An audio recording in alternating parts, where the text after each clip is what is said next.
Hello, everybody. Hebro77 here, and I've got a welcome to Taco Tuesday, and I've got a special guest here. Well, I call him a special guest, but really, he's just this guy from Texas I ran into. Um, no, man, we got Scarab Performance on the program tonight. Scarab, how you doing? You like being called Scarab or just Dan? Oh, man, I've been called many things, typically by women, but no, actually, it's totally cool, man. I appreciate it. Anything's fine. Scarab's cool. Dan's cool. Hey, man, thanks for bringing me aboard, dude. I'm totally excited, man. I have a huge fan base in New Mexico. So you know what? Shout out to Tahoe, baby. Woohoo! Tahoe. Yeah. Yeah. Oh no, is that right? This is Tahoe Tuesdays, right? Oh, Tahoe. Tahoe. Yeah, Tahoe, right? No, I Right? think you're Okay. getting confused there, man. It's not Tahoe Tuesdays. Is this a Mandela Effect? Yeah, I think I don't know, man. I mean, seriously, dude, I'm freaking out. You call what's the name of this broadcast? Taco Tuesday. Taco. Yeah. That was Tahoe, like the town. Really? Oh my God, dude! What the heck is going on here? I thought the whole time we were doing Tahoe Tuesdays because, well, I mean, I figured you might be from Tahoe. But then I remember, wait, you're from Florida, right? Don't you live in Florida? No, I don't. I don't live in Florida. You don't live in Florida? No. Where am I, man? Where the hell? Hey, dude, what the hell's going on? Hold on a minute. The walls are breathing. Oh my God. Oh my God. What the F, man? Dude, I'm tripping hard. Okay. You're tripping balls right now. This is the Tahoe Tuesdays. Is that what's going on, man? Taco. Bro, Taco. It's never been Tahoe? Are you kidding? Never, no. Oh my God. Oh my God. I'm just so confused, dude. Hell. Okay. Now, okay, I guess taco works for me. I mean, it sounds a bit racist, but okay. Hey, now. I'll do taco. Wait a minute. Look, listen, man, I'm messing with you, bro. I'm so trolling right now. Listen to me. You're lighting up the show, man. You're full of energy. That's got to go somewhere, right? That was a great bit right there, man. That's gonna go viral right there one day. I'm telling you, that is solid gold, Scarab. No, man, I figured I was thinking of that bit when I came on here. I was like, man, I should act like a drunken pirate and just roll with it, like, sound like you're flipping balls there for a second. Just saying. I know. Well, I've never taken any,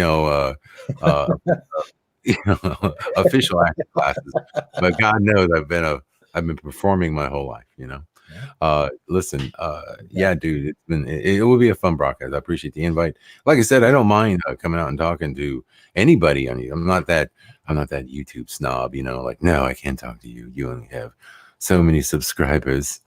I'm going to, lock myself away for the bigger fish. No, that's not me, man. I've always been very receptive to other channels invited me, so I'm happy to oblige. So the Diva Dan stigma is not true. It's not entirely true, man. You're not Diva Dan. No. Well, I am a diva. I am a bit of a diva because I do like it. Just became a thing, because everyone in my damn broadcast, I'm always late. I've been late my whole life, bro. Like, bro, I'm just telling you, man. I am late. Okay, and so that's the thing is like I just started making fun of myself and saying, dude, I feel like I'm a diva.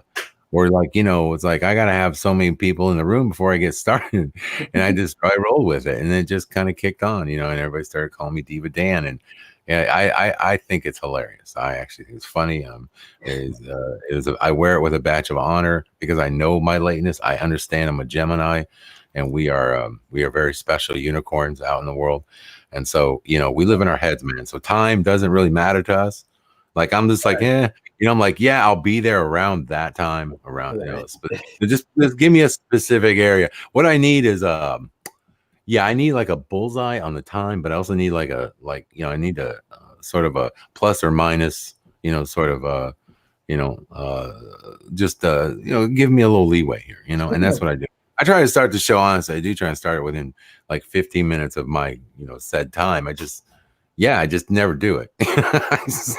Hey, I really mean well. I mean well. That's all. Yeah. hey, you know what? You just remind me of something. Speaking of time, isn't this like a certain hour? Aren't you like where are you from? You're from the heart of something. I think this is a certain hour, isn't it? Yeah, I am from deep in the heart of Texas. Yes, and this is the 11th hour. Yes, sir. There you go. You knew where I was going. Yeah. I knew where you're going with this, man. Yeah, dude, for sure. And yeah, dude, usually Armor Up is here, man. Where is that dude, man? What happened to him? He's getting shifty or something? What's going on with Armor? I think a giant rooster might have taken them off or something. A rooster. Yeah, a giant rooster. I've seen them. I've seen giant chickens, dude. And it was all fun and games until I actually witnessed one and saw a video of it. I mean, I've heard of the mystical giant chicken. I just never experienced it firsthand on a video. And once I saw it, I realized, man, there's no more joking about that.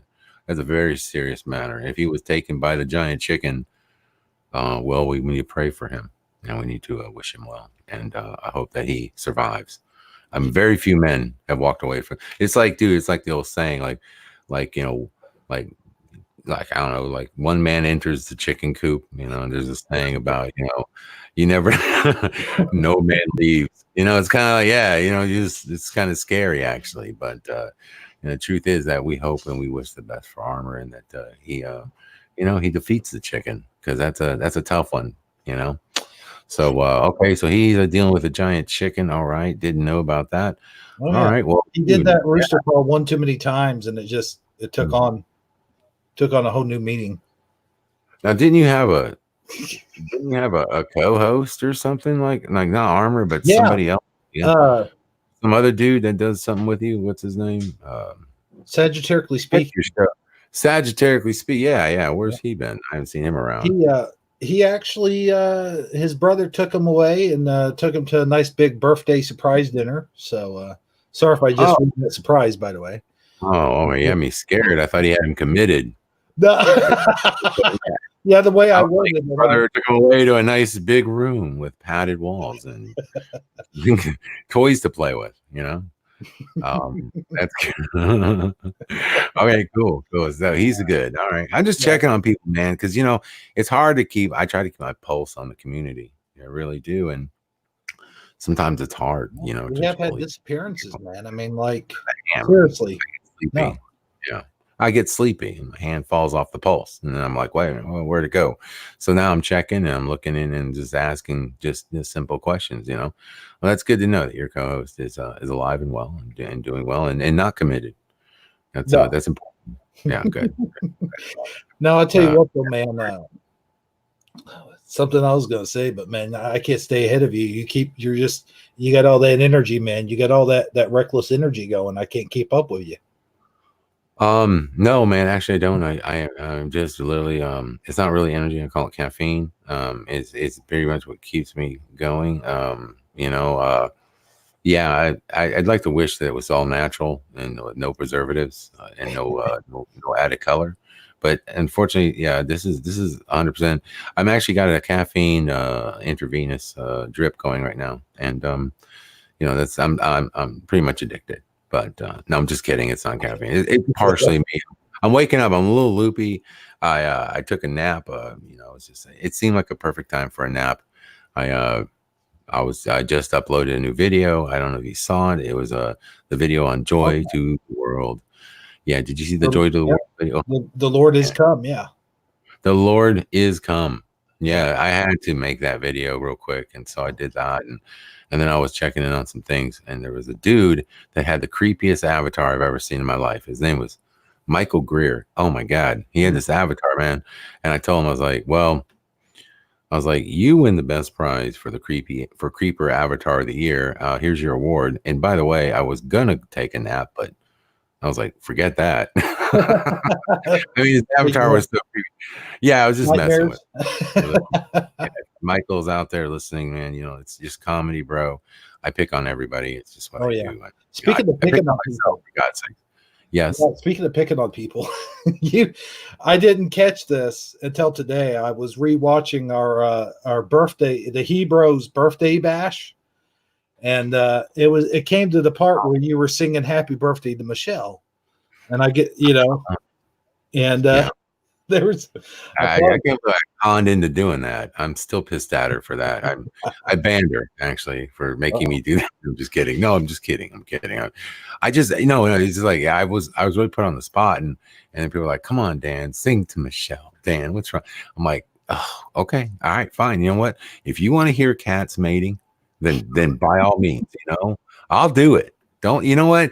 Because that's the thing is like I really like I'll be bashful for a while, but if I get pushed into it, I'm like, all right, fine. I'll do, that's what you guys want. Okay.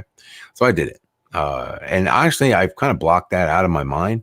It was a very traumatic moment for me. So tell me is there a key point that I need to remember?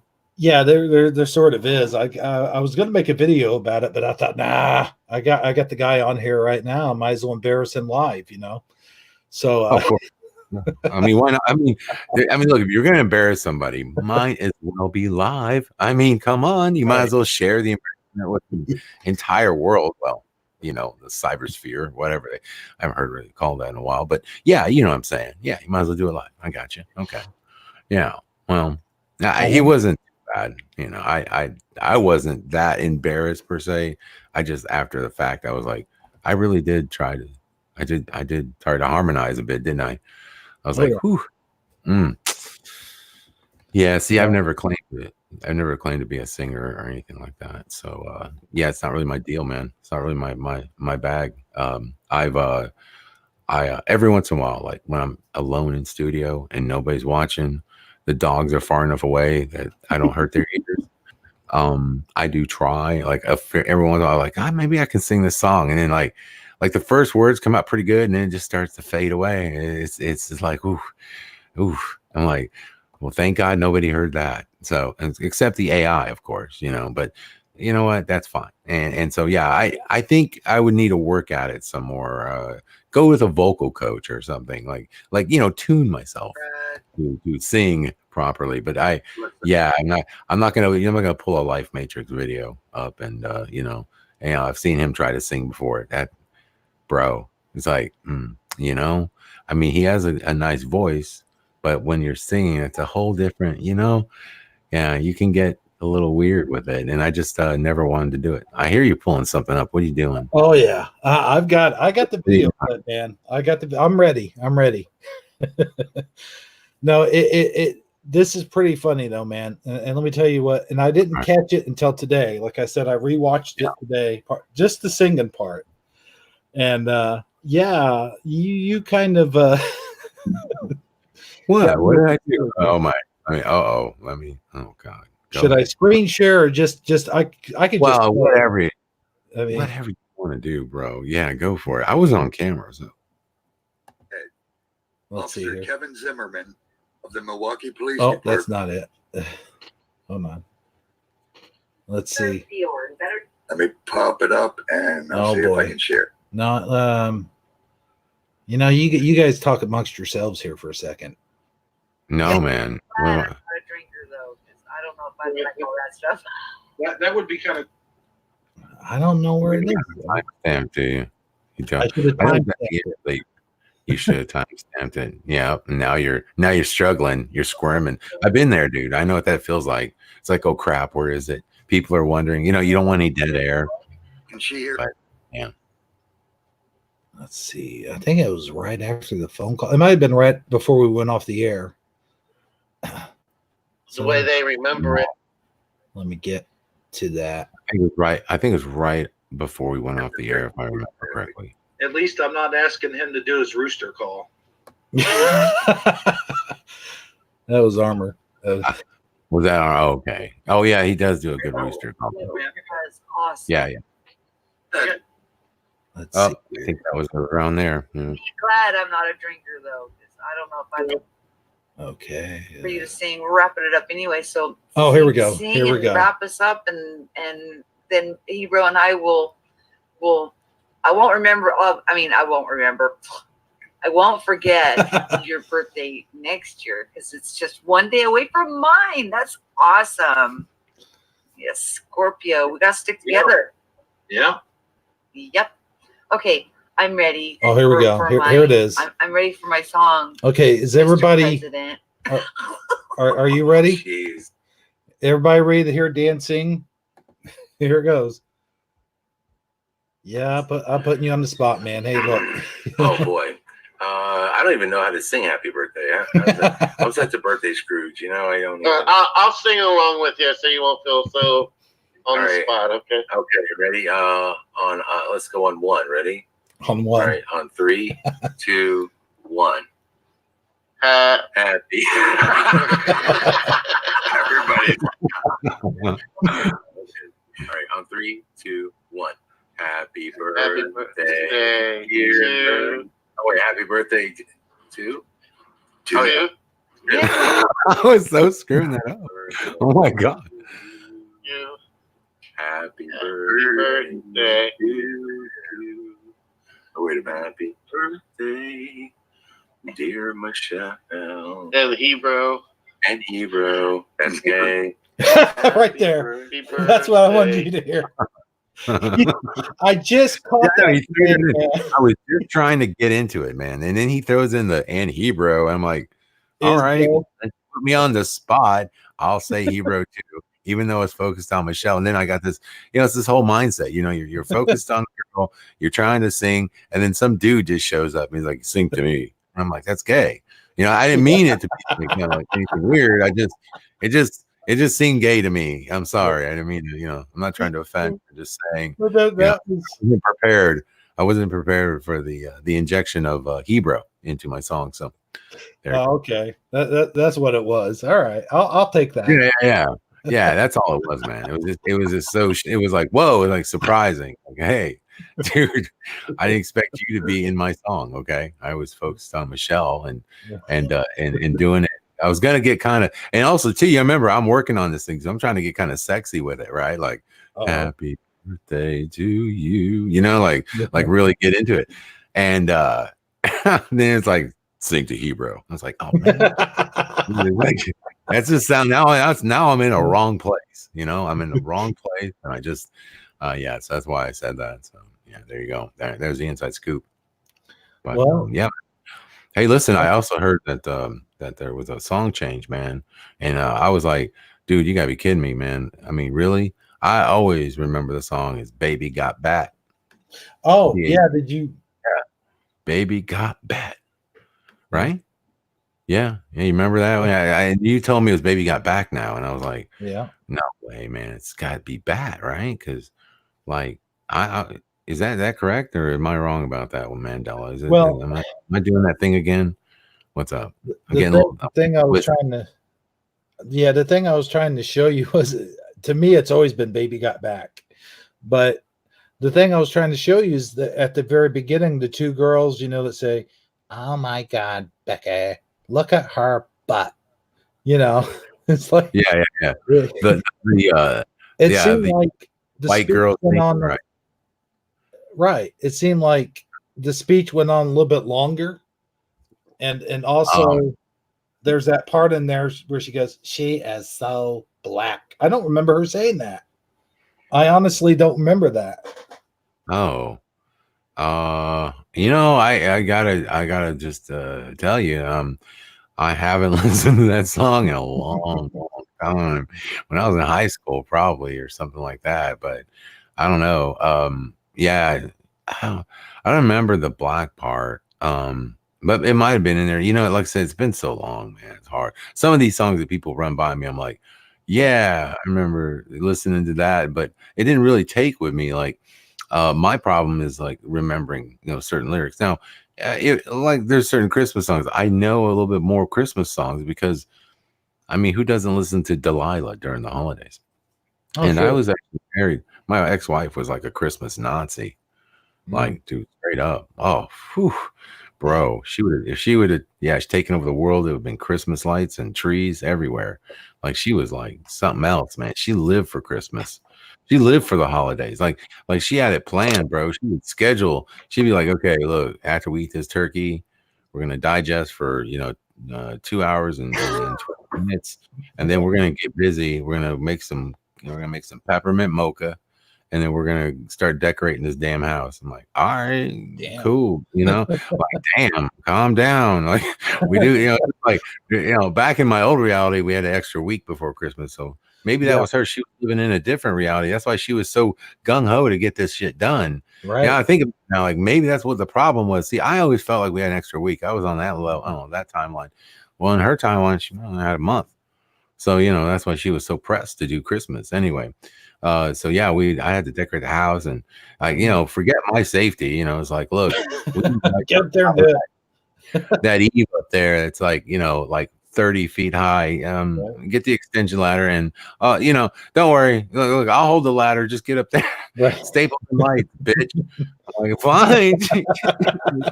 I'm like scared. I'm like, oh my God, I hate heights. Oh God, I don't want to die. Like I'm just thinking like where you're afraid of heights because when you get up on the ladder, you don't necessarily focus on what you're supposed to do. You're just looking at where you're gonna fall. Right. I'm just like, I'm gonna hit that planter, and I can see my jack, like I'm all jacked up like twisted up on the damn planter, and I'm thinking that's gonna be me, man, right there, So I was always like, I didn't really hate Christmas. I was always scared of Christmas, right? Only for my own safety, man. Like you talk about the ladder thing. I'll tell you what. Yeah, a story real quick. When I used to work at Burger King, I was in charge of changing the flag up on the flagpole. And usually all you have to do, is pull those cords and, zoop comes down and change it and bloop back up. But there was one time I actually had to get the ladder out and had to climb like to the top of that damn thing. And I'm like, I am definitely afraid of heights, man. I mean, you talk about being afraid of heights. I don't think you're as afraid of heights as I am, man. I get up there and I'm just like, I get paralyzed. So I'm up there.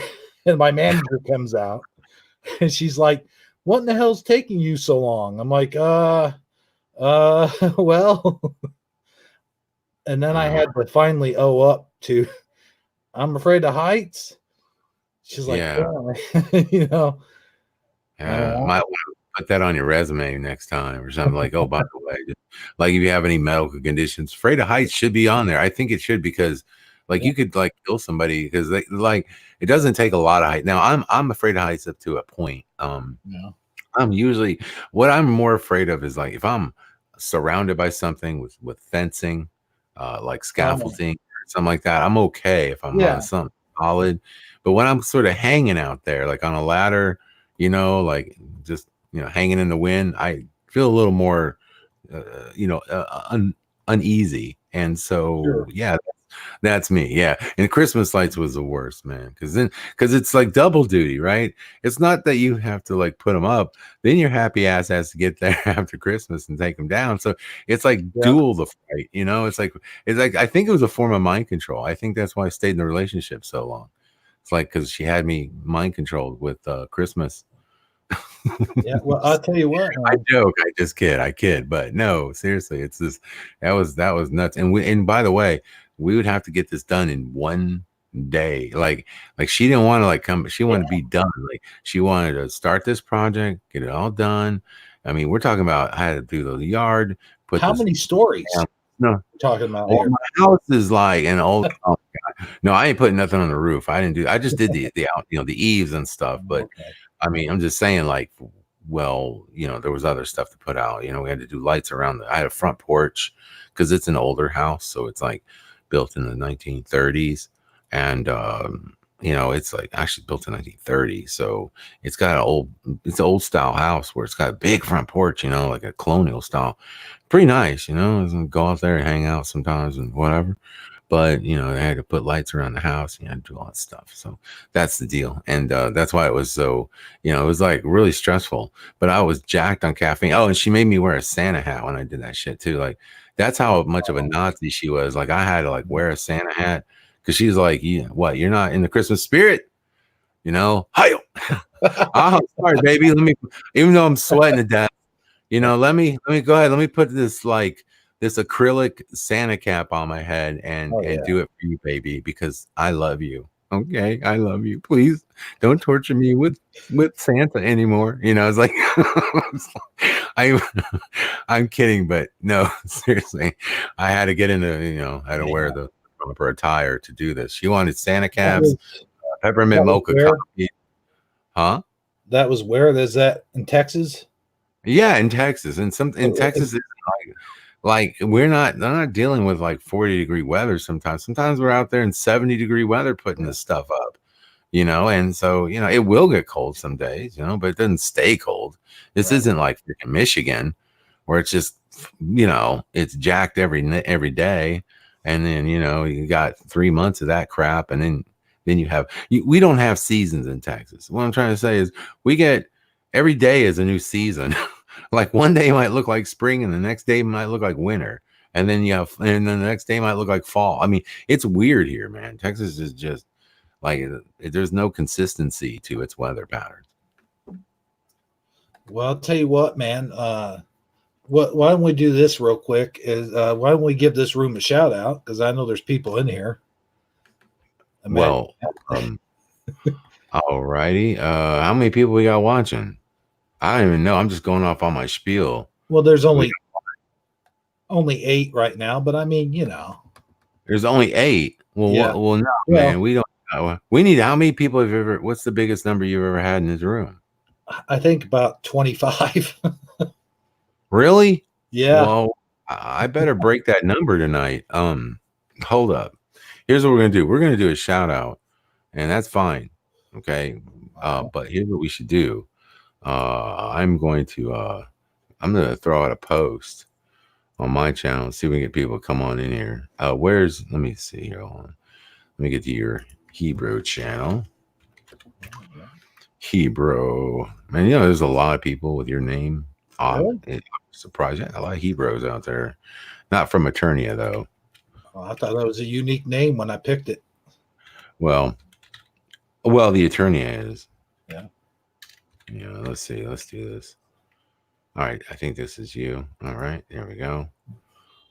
All right. So I'm going to your channel and I'm going to grab this link, dude. And here's what we're going to do. I'm going to post this and see if we can get some folks in here. And you need more folks than just, would you say 8 or 9? We need to do this right. Hold on. Let me do this. Let's see if I can work something. Get on social media and we'll see if we can bring in the folks. Because, you know, a lot of people haven't subscribed to you or nothing. So that ain't cool. But yeah, I appreciate that, man. No worries, man. Let me see if I can help promote your channel. Hold on a second here. All right, create post. All right, now what I'm going to do is, yo, people, I am a guest on the Hebrew Show. All right, come and join us. All right, let's call it the Hebrew Show, just for now. They'll figure it out once they get here. Oh yeah. All right, bam. All right, so I just sent the link there. All right, hold on. We're going to fake book real quick. I'll post it, and that's what Armor calls. Well, he calls it book face. Good old Armor. Hebrew tonight. Come and join us. All right, here we go. Link up. All right. Now, this particular Facebook group doesn't really like me too well. I think because I troll them all the time. You know, I do. I troll them hard. So, but it's okay. There's still plenty of people that come to my show. It's just like there's a group of people that aren't really like, they don't really watch the channels or anything. They just stay on Facebook. There's like a group of Facebook people, and those people that are like solid Facebookers, man, they really have they basically cyber the funny out of themselves. They don't have any. There's no laughter. I mean, like I've been in some groups where I'm like, "What's up?" You know, just being me, and like, dude, no, but it's like really that was gold, man. That was funny. Why can't you guys laugh? I mean, like I get invited to all kinds of groups. I don't even like I get invited to some weird groups, man, like for real. But I still go. I still check them out and just like whatever. It doesn't bother me that I'm part of whatever. But the thing is like I try to be just like lighten up a little bit. People take things so serious, man. Oh yeah. They take life so serious. It's like, holy shit, man, stop it, because ultimately in the end, man, you got to realize that as long as you're walking with God, man, you're gonna be all right. Okay, like there's a lot of things. I just think we take this life is too short, man. Man, dude, and listen, I have to laugh about that. If I didn't laugh about the Mandela Effect and the shit that we deal with, I would seriously, dude, I wouldn't be able to do what I do, bro. I mean, that's kind of why I started those Mandela, the stop motion animation Mandela Family videos, man, because I knew, we were taking ourselves too serious. There was a lot of tension going on at that time between different groups. I'm not going to mention any names in particular. I don't even remember half of them, but at that time, so I was like, man, look, check this out. So I made my first video, and everyone was like cracking up, and they just, Yeah, no, the videos were great, man. I thought it was so funny. And I thought it was funny that some people got a little offended, but I'm like, dude, that's hilarious. You got to be able to laugh at yourself, man. And see, the way I do it is like, if you can't laugh at yourself, and because I get busted on all the time. If you watch my chat, they are ripping me apart, man. They're cold. I mean, they are hard on me, right? And I'm just like, okay, dude, that's cool. You know what? Because it's true. It's like, man, you gotta laugh at yourself, man. You just can't take things so seriously. You really can't. And I think it's fun to do it. And like, I think, because like, I don't know. I always had a joke I wanted to tell Lone Eagle, but I've never been able to tell my Lone Eagle joke. And I love that joke, man. It's so funny.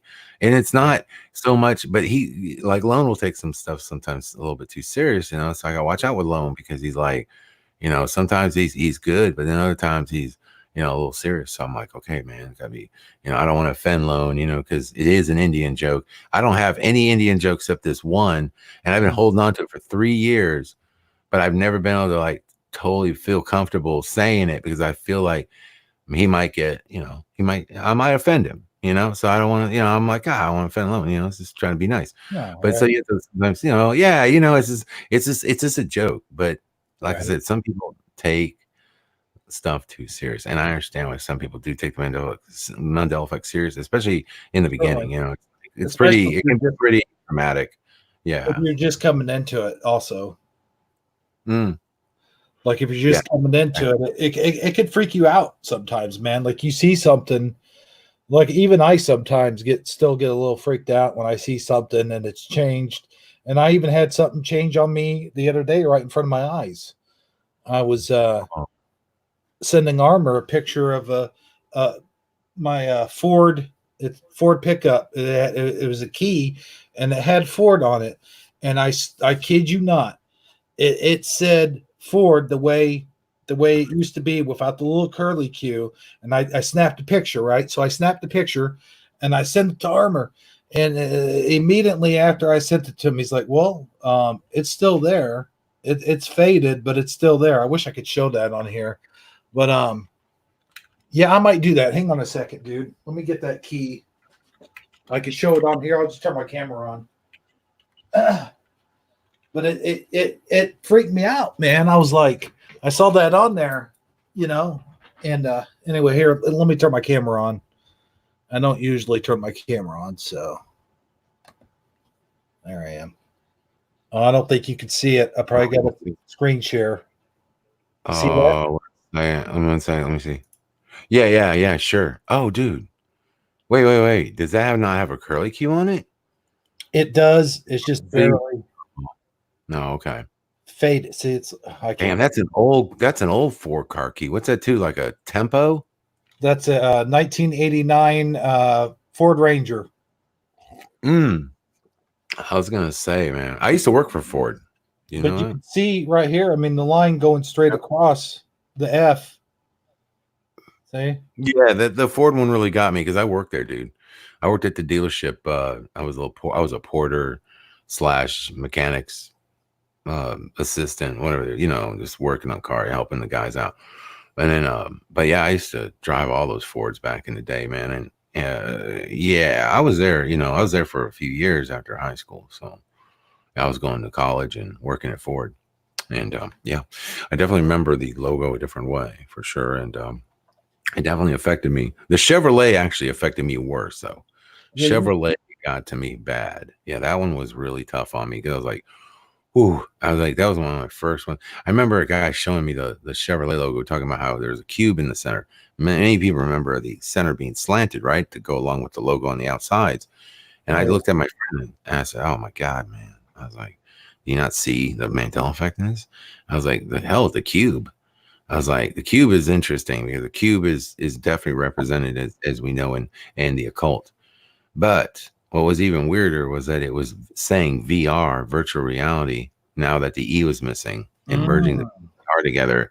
And I was like, and that was my first like glimpse into this idea that, man, are we living in some sort of crazy simulation or something? And I kind of looked into that a little bit and I was like, but then I noticed that that seemed to be the norm being pushed by mainstream ideas. So that's when I kind of got away from that, because to me, that's a system sort of telling you what to believe and what to think. And so I don't believe the system tells you the truth. So I was like, okay, it may be half truths, but there's more to this. Is a spiritual thing. And for a while, like when I first got started, dude, I was looking into all that stuff and D waves and, CERN, blah, blah, blah, blah, blah, kind of following that lead. But then I realized I'm being led. You need to be a leader. You need to stop doing that. Yeah. I think, the CERN and time travel and all that bullshit and stuff like that. I think it's a diversion from the enemy, to be honest with you, because in my opinion, I think that all this Mandela Effect stuff I talked about the other night on Shifty Sunday, I said, I believe it's all messages coming from the Father, and we all just need to learn how to decipher them. It's him waking us up, because as Armor always says, that time is short, man. Like it's coming soon. I mean, Well, did you see the broadcast where I showed the flag now, like the replica of the George Washington crossing the Delaware? Dude, first off, man, I'm going to tell you straight up.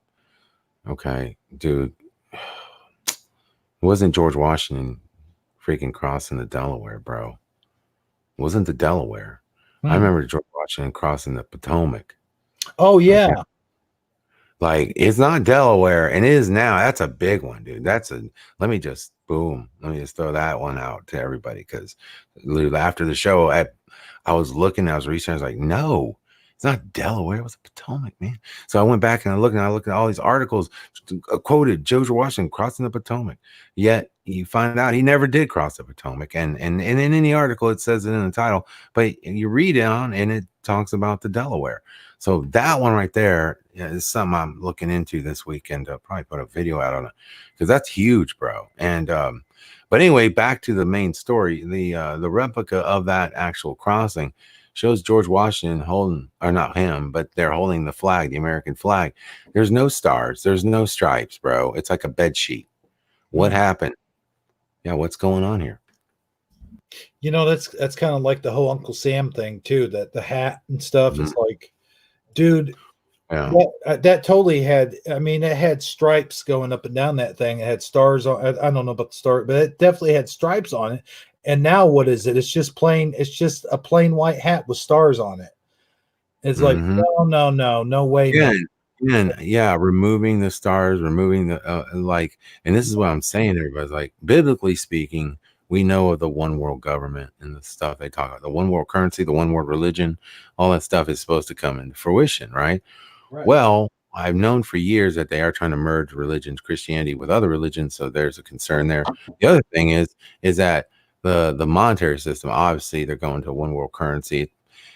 I mean, it's not quite there, but wouldn't take much for some major events to happen where they're like, like for instance, economies like America to fall, because if America falls, we know that the dollar is the global reserve currency of the world, and if that falls, that would start us on a course of creating another currency or something more stable. And that's what they'll come out and tell you. They're going to be like, look, we need to kind of, we don't want this to ever happen again.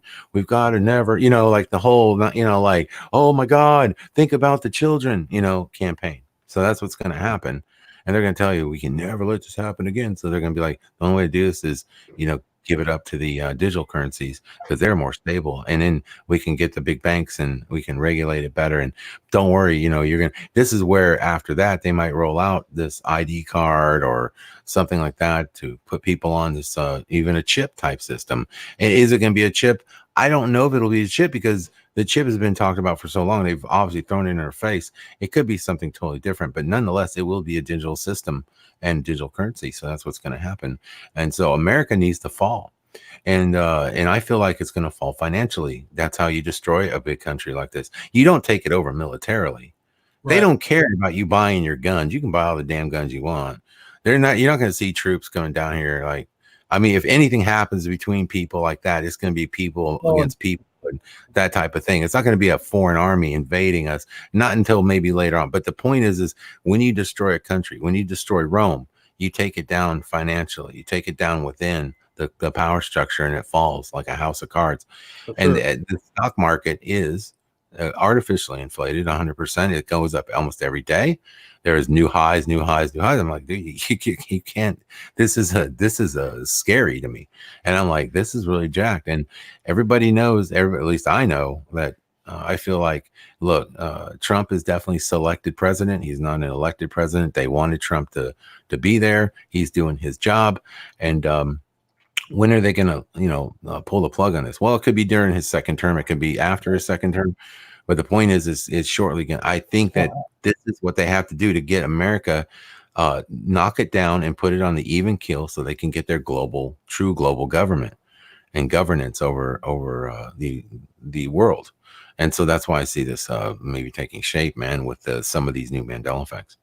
Well, I want to know what you think about this. Is like, I have another theory as well, as they're going to do it with technology. They're bringing us down with technology. I mean, think of all the people that are just on their cell phones, just looking down 23 hours of the day or whatever. And they're just walking around, not even paying attention. And, the Bible talks about a zombie apocalypse. Well, look what's happening to me. That is kind of like a zombie apocalypse. We're all becoming zombies. And look, man, those shows are doing that. It's so funny. We watch those shows and they're all cool. And it's funny because the truth is, to me, it's telling me is that you think that you're one of the heroes. Oh, I'm going to be the, dude with whatever, one of the characters in there. The truth is that what they think of you is you are one of those zombies.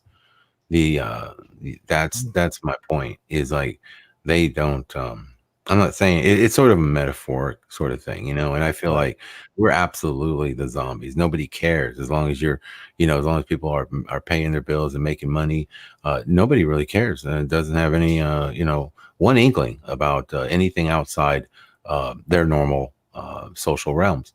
And so, that's what we've become, because we've become so distracted by the technology, and we're so stressed out from day-to-day life. And I see the pulse of things, man. I've been paying attention for a long time, and never in my life have I talked about this aspect of what's happening. So there's some videos out there where, in America, they put some dash cams on their cars and they show people that are road raging.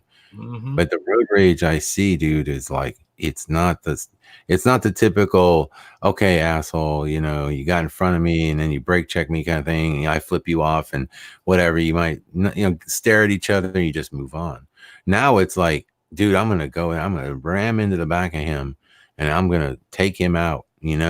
Like, everyone's so enraged. They're not really showing it typically on the surface, but on the highway, like, you're seeing people do things that are really going a little bit too far. Like, it's the way. It's like, look, if I hit this guy, instead of backing off, and letting the dude correct the car, he decides, he's like, no, man, I'm going to hit you and I'm just going to push you into a guardrail I don't care if your family's in the car, and it's like this lack of empathy that we're getting as a society. And I know it's little things like that, but it's one of the main things that you start to see, the lack of empathy for people, and worried about people's lives. It's kind of freaky. I'll tell you the story that happened to me. It happened, I guess, a year ago or so, or maybe a couple of years. I don't know how long Toys R Us has been out of service or whatever, but it was me and my family. I was taking the kid to Toys R Us, and this guy decides he would be funny and cut me off. And he got out in front of me, cut me off, and I of course lost my cool, and I was like, honk, you son of a bitch, why you do that and all that. And then we pulled up in the Toys R Us parking lot, and here's this guy. I see him, and he's in one of those white vans, one of those like almost like I call them like child molester vans. You know what I'm talking about? One of those vans, the scary vans.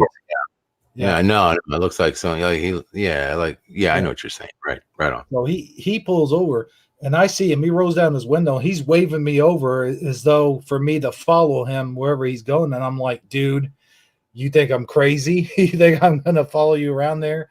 Here I am with my family. And, that's about the time the gun law, in Illinois, it had become legal. It had become conceal and carry.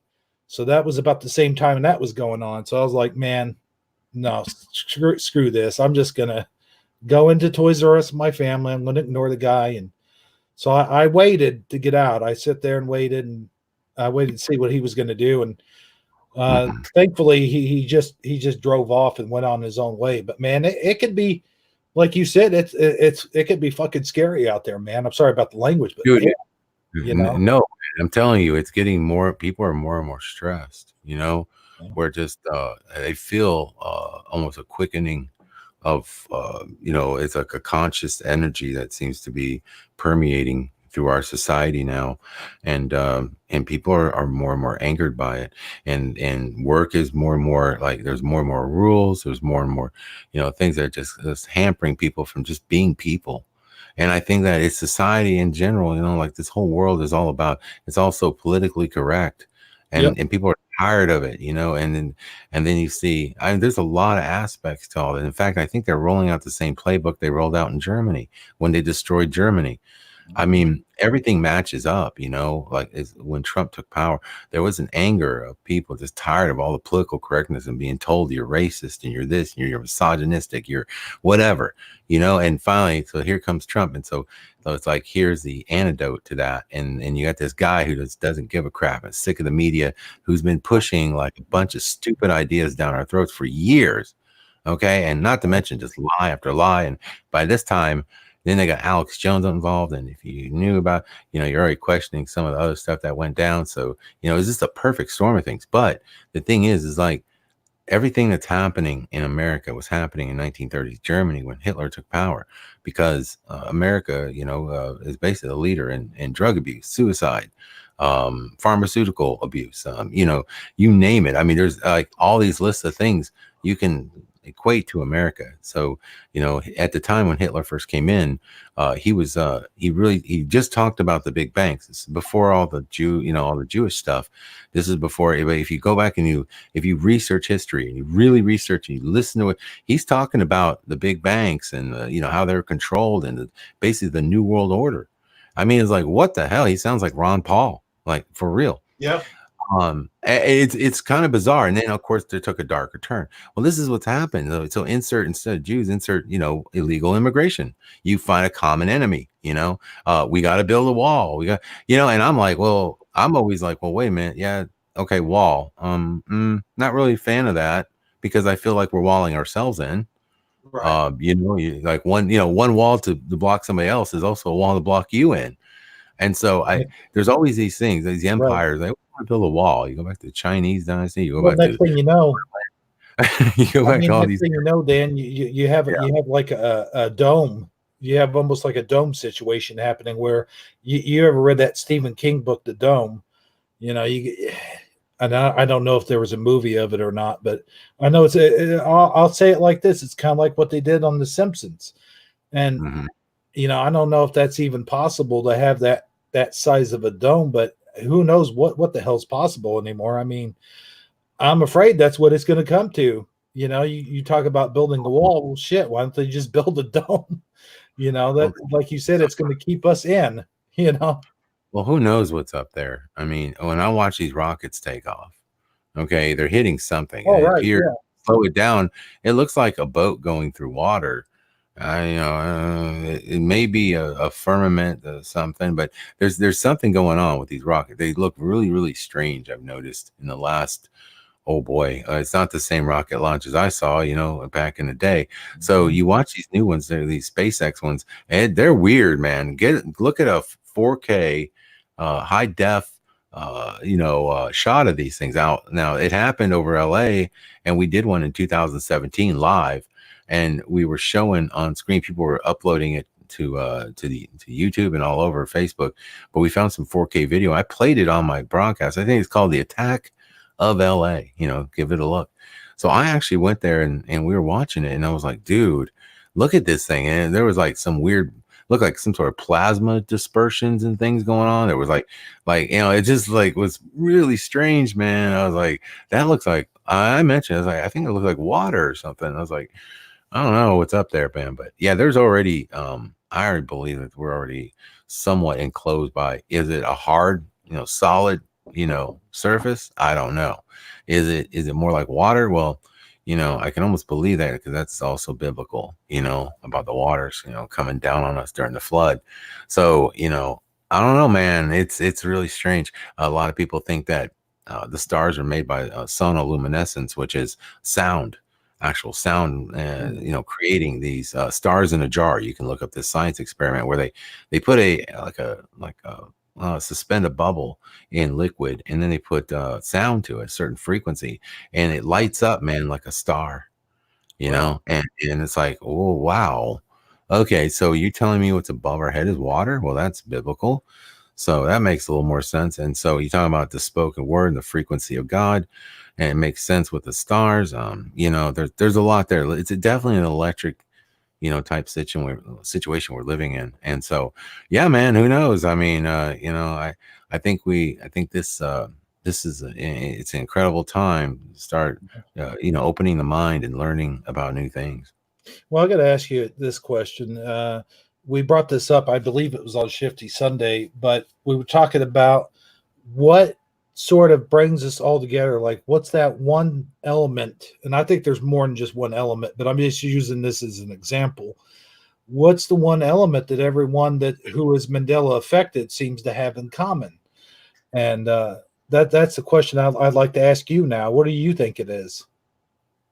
Well, I personally think that we're broken in this world from the trauma that we faced when we were either children or young adults or older adults. At some point, we experienced some sort of trauma that fractured the mind. And I think that what happens with that, if you look at what, like a person with PTSD or anything like that, the mind is fractured to different points, where I believe that our memory centers, the brain is storing like older memories in different spots.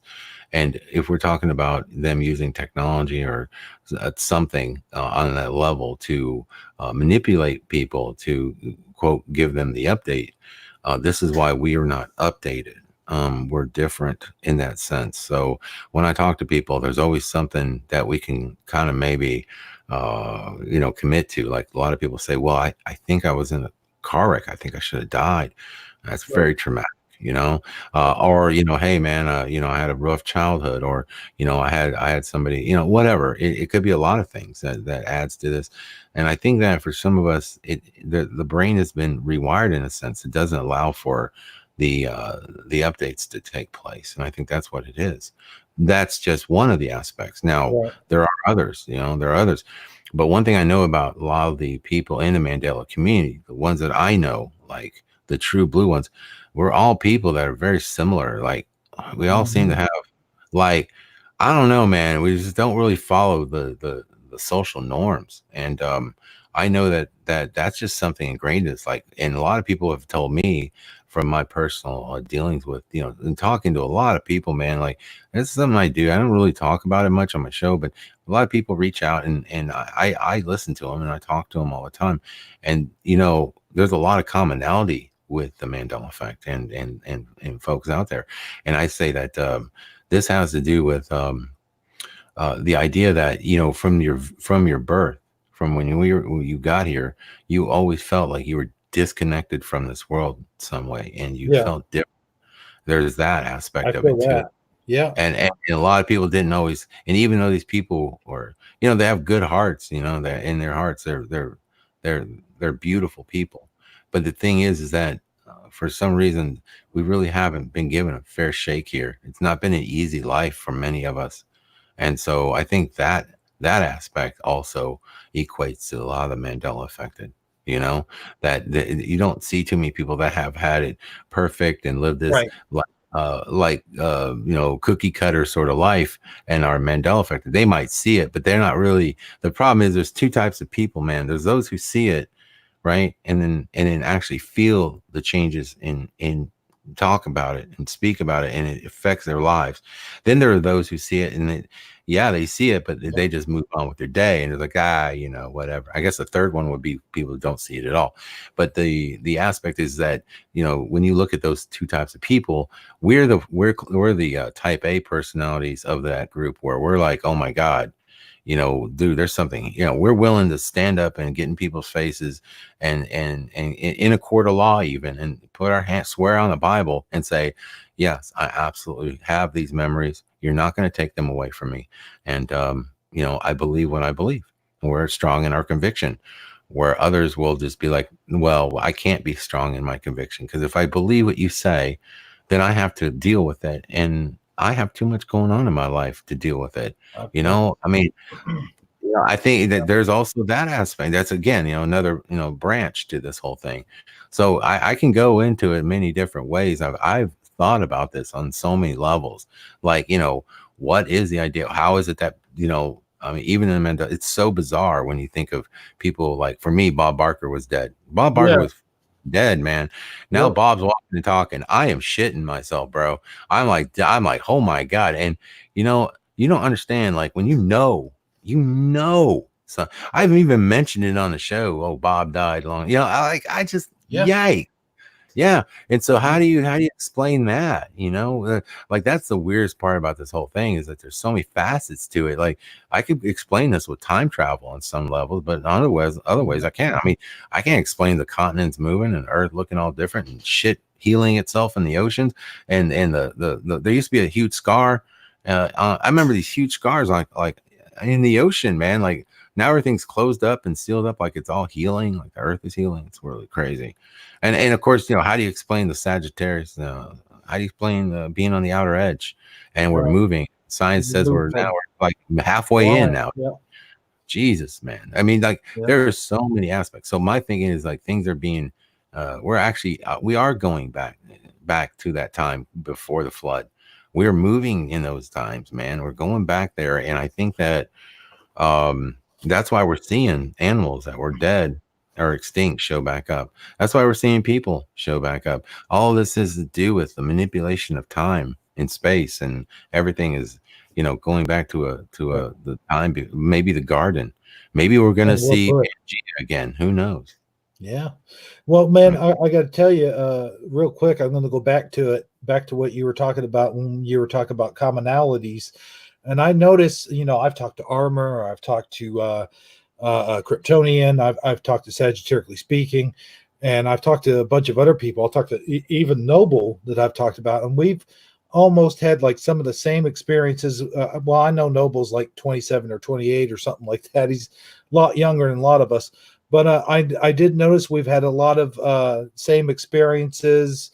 Being a kid and growing up, and I had disabilities when I was a kid, and I was always picked on, and I was always the one that got pretty much going through school and all that. My world was shit, but and then I also noticed another commonality. Like, at one time or another, each and every one of us had our own sort of struggles with addiction and this and that, you know, we've come out of it. A lot of us have. I know I've had my struggles, and I know you've had yours, and you know, you've talked about it on your lives and stuff like that, and how we've come out of our struggles with addiction. And I know that that's another huge commonality, you know. So, Oh yeah. you know, Oh yeah. We were masking pain of this life with you know, alcohol and drugs, things like that. I couldn't become an alcoholic. I mean, I tried my best. I failed at it. I was absolutely horrible alcoholic because I felt so shitty afterward. Like if I'd felt better after drinking, I probably would be like, yeah, I like this drinking thing. But because I was actually a pretty fun drunk, you know, like back in the day when I used to party, man. I got a funny story. Like, you know, dude, I was great at getting drunk. Okay. I was probably the master. I could get drunk faster than anybody. oh, wow. And not that I should be proud of that. It's just, Right. I work at everything in my life. I try to be the best. And I did. I was really, really good. And so I remember one time I was waiting on my buddies, man, and I was making these margaritas. And I was putting like 2 shots of tequila and 1 shot triple sec and then mix. And the glass was to the point where I was filling it full of ice. But I put this stuff in and I'd fill it up, and like, dude, it was like the best margaritas I've ever drank in my life. Dude, I was just sucking them down, you know, waiting on my friends. And they finally got there. And by the time they got there, I don't know, it'd been like an hour. I was waiting on them and I was making these drinks. I didn't realize they were doing the math. I'm thinking, wait a minute, I had 7 of these. Oh, wow. But I was already pretty. I was a pro, you know, so I'm like, dude, I can handle it. I wasn't driving, so that's good. But no, we went to this party and my friend, you know, took me there and everything. And I'm like, oh man, this is awesome. You know, this is going to be great. You know, we're going to party down. I'm dancing, having a great time. About an hour into the party. And I see this dude, you know, and I'm like, oh man, what's up, bro? And he's like, what's up? And I'm like, man, who'd you come here with? And he's like, yo, man, I brought you. And I'm like, oh shit. Like, like, wow, man, that's pretty ripped. When you don't remember who brought you to the party, that's another level, man, right there. And that was when I had like the worst tequila hangover ever. And I was like, okay, I gotta give it up. I hate tequila hangovers, dude. Oh my. Oh, tequila hangovers, vodka hangovers. To this day, dude. I mean, for real, like that's why I quit drinking. Have you ever had a vodka hangover, man? Those are the worst for me, anyway. I don't know. Oh man, hey, dude, I had them all. That's what I'm saying. Like I tried to become like I understand the aspect of drinking. I understand that demon. Okay, I get it. That's why I tell everybody, like, please, for the love of God, if there's one demon, and I'll tell you, dude, like honestly, like I've been through it all. Okay, you know, I dabbled in everything when I was younger. I was fucking crazy. All right, I'm telling you, I was going a million miles an hour with my hair on fire. Dude, I've raced, you know, I used to race motorcycles and shit. I used to like, you know, do like I was a 1 step below AMA Superbike. I actually raced on the same track as the world champion at one time. But he was a kid.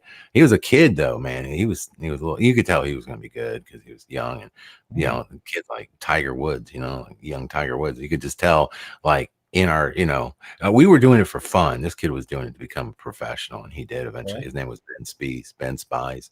You can find out he actually raced here in Texas. And I was on the same track as that little fucker. And we used to be like, damn, man, I hate that kid because he was so good. And you know, like his parents were like the psycho parents that were like super involved, you know, like in shit, and just made sure he had, you know, they literally raised this boy to be a motorcycle champion. And he did. He actually won. You know, he was pretty damn good. That was a great record. I don't know if he's still racing today. I don't think so, but that could be so hard on kids too, man, or on whatever. You know, I guy I went to high school with, like that his whole life. He played football and baseball, you know, and his parents were pushing them, and sadly to say, years later, as an adult, I mean, in his adult years, sadly to say, he ended up committing suicide. Man, he couldn't take the pressure. He just couldn't take the pressure anymore. Couldn't handle it, you know. Yeah, it's sad, but I mean, and that's I had a friend who committed suicide in high school, and I knew him growing up when we were in grade school. and he was my friend. He used to live across the street from me, but then he moved away, but he was still going to the same high school, you know what I'm saying? And we just, you know how it is when you're young, you just start running with different circles. I was running with, I don't know who I was running with. I was just like, I was about whatever, you know, but I remember his name was Mike, and he, you know, it was one of those things that I saw him, and dude, you know, it kicks myself, like, you know, you think of things in your life, you know, you think of the times where, you know, you thought things were so important. And that's the thing, is like now it's even probably more stress and more pressure on these kids. But at the time, you know, a lot of that was shown in the 1980s and 90s movies, where it showed how social structures were set up. You had your nerds, and you had your preps, and you had your, you know, I wasn't any one of those groups. I just floated around them. But I remember seeing Mike, and I remember, like, not that I didn't want to talk to Mike. It's that I didn't know how to, because of the social pressures that were out there, you know. And I look back now, and I'm like, damn, the social pressures, man. Like if I think now, if I had just maybe talked to him, you know, just reached out to him, he could avoid, because he killed himself because of depression. And I felt like I didn't know he was depressed, you know. And if I had known, I feel like I could have changed the course of his life, because we were such good friends. We used to play with Star Wars figures and stuff together, and I'd build these Legos, you know, like we'd sit there and build these Lego things, you know, like the Lego, like a fort, but then we'd add the Star Wars in it, because it was cool, because we could build whatever we want. And we used to have just so much fun, like creating, you know, him and I. And then when I found out I didn't know he was so depressed. Like, if I had known, man, I so would have went out and talked to him. And I think now, like, you know, whenever, you know, I don't think any of us still feel those pressures, but when you're young, it sucks, because you're sort of forced to, you know, you want to be something. This evil ass system makes you believe that really matters. And that's what the biggest tragedy is of this whole thing, is that we believe that crap. We believe that somehow by being popular or something, or, you know, I guess it's still that way today. There's still people that strive for that notoriety and popularity. It doesn't mean shit. You know what I'm saying?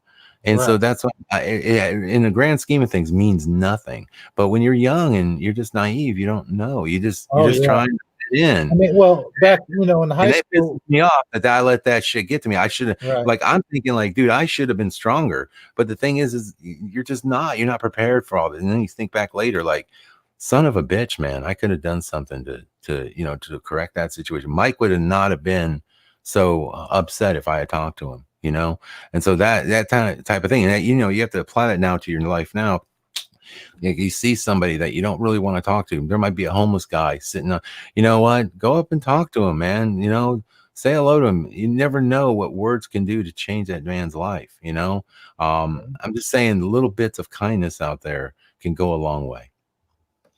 Yeah, you know what, man? That's so true. You know what you're just saying, and you know, you reminded me of high school, man. You know, like high school, you know, when you're going to high school, that's your world. I mean, that's your whole world, you know. And of course, all of that stuff is important to you, and you feel the pressures of it and everything, you know. And I mean, it's just, you know, I got another story I could share that has made me feel bad even to this day. I mean, it's weighed on me all these years.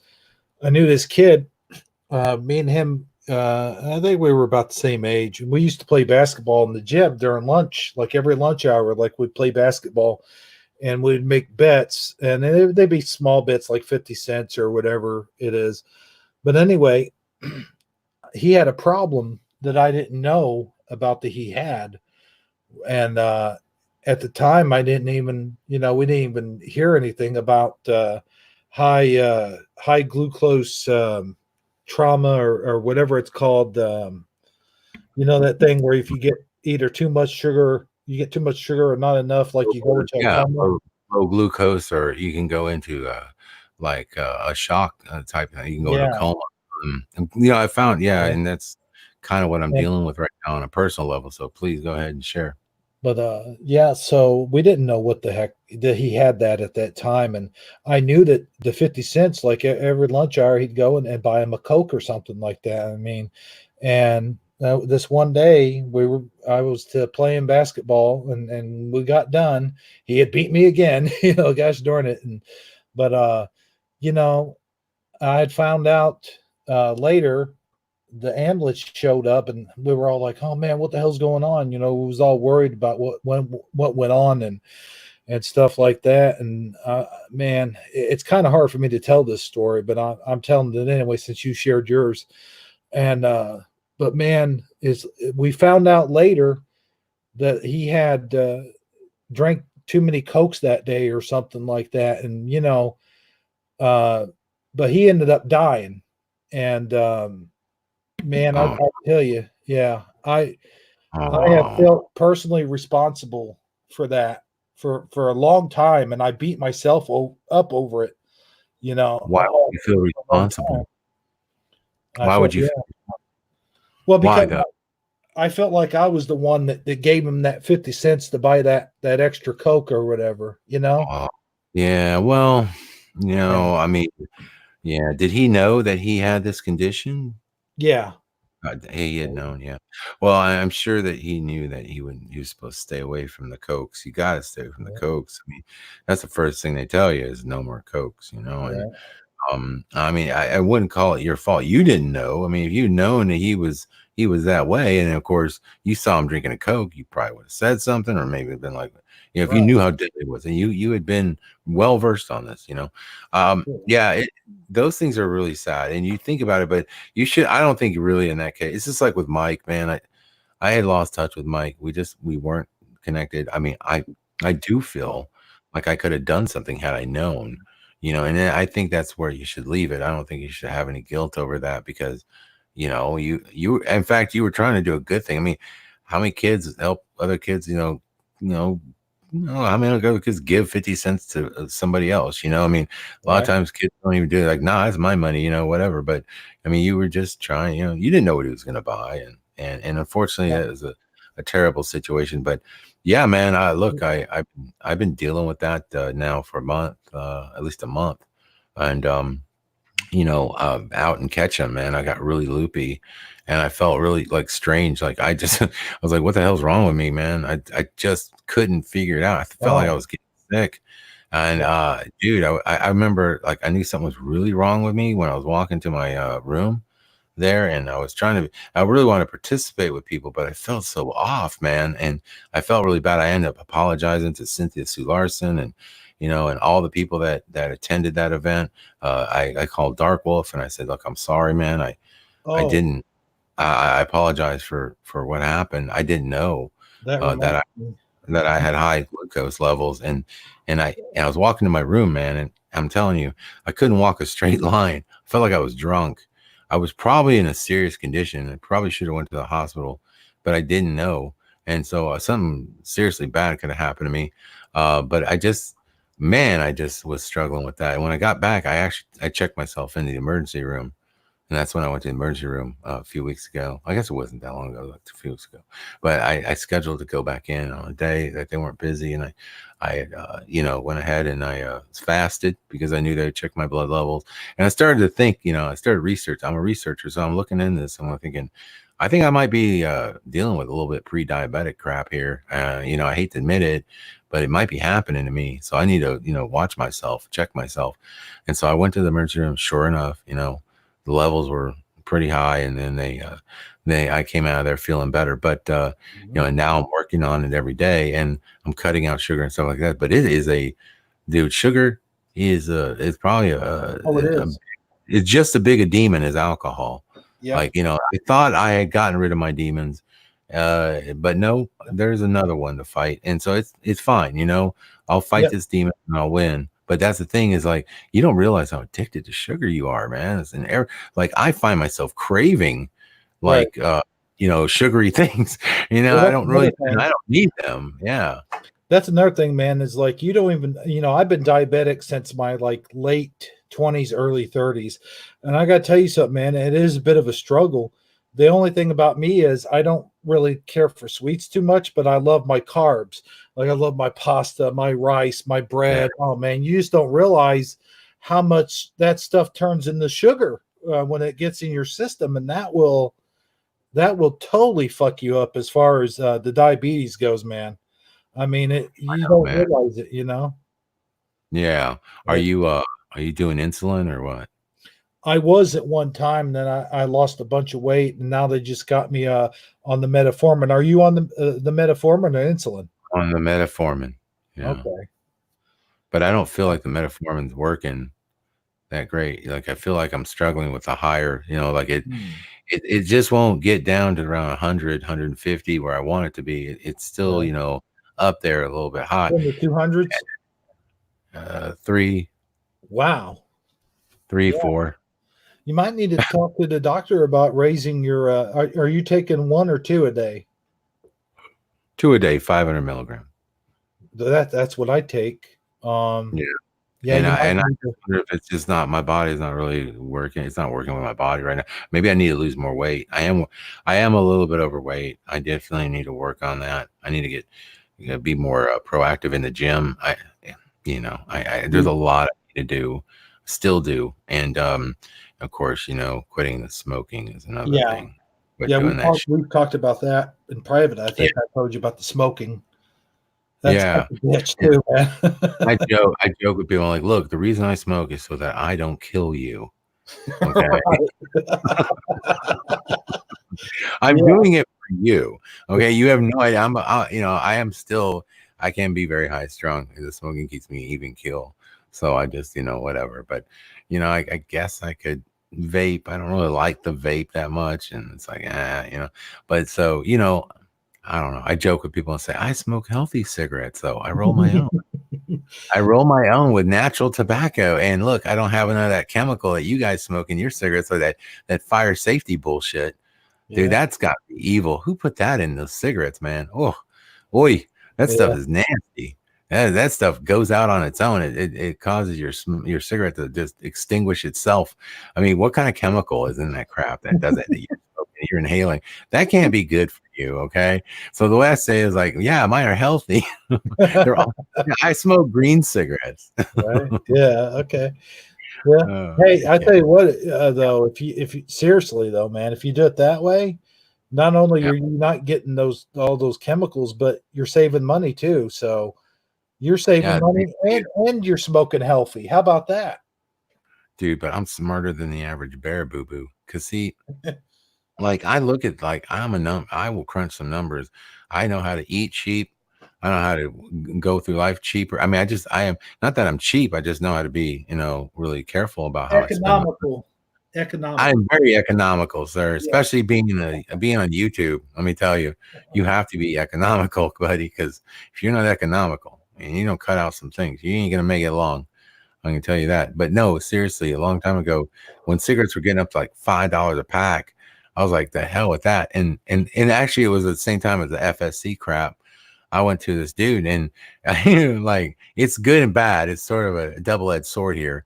But the guy, the owner of this tobacco shop, he's like, well, man, you don't have to be a quitter. You could do this and this and this, and you would totally be saving money too. And it wasn't like, as soon as he said I could save money, I'm like, what? Explain it. He goes, well, what you need to do is get a rolling machine, and you buy the loose tobacco and you roll your own cigarettes. They're like $2 a pack. $2 a pack. I'm like, oh my God. I'm like, yeah. So I'm actually excited. Like I'm like, my mind is like so focused on, like, I'm saving $3 a pack, man. And they're better cigarettes. Like I'm so proud of myself, and I'm rolling cigarettes. I actually did this. I thought there was a person who smoked like in like down the way from me, like in the complex. So I like went over there. I tried to hand him a cigarette. Like, here, man, smoke this. Like I'm pushing my newfound, invention, or whatever you want to call it. I'm like, look, man, I got these great cigarettes, And he's like, oh, I used to smoke, but I don't smoke anymore. Like, oh, dude, too bad, because these are amazing. And I'm like so happy, and I'm thinking, dude, I'm saving money, and I'm helping global warming. I mean, like, you name it, you could add to it, like the whole list of things, like, it's good for the environment that I'm doing this, like, I know, man, I messed up, bro. I messed up. Like, seriously, I was like, I can't believe I was excited to find a new way to smoke. Like, thank God. I was so happy I didn't have to quit. I was like, yes. Woo, I don't have to kill anybody tomorrow. This is so good. This is good news. I'll tell you what, though, man. On a serious level, though, I used to. One time I was trying to quit the smoking, so I start vaping. Right, I'm thinking, oh yeah, vaping's healthy for you. It's good for you. You know, all you're doing is sucking down water and nicotine. Into the You lung. know?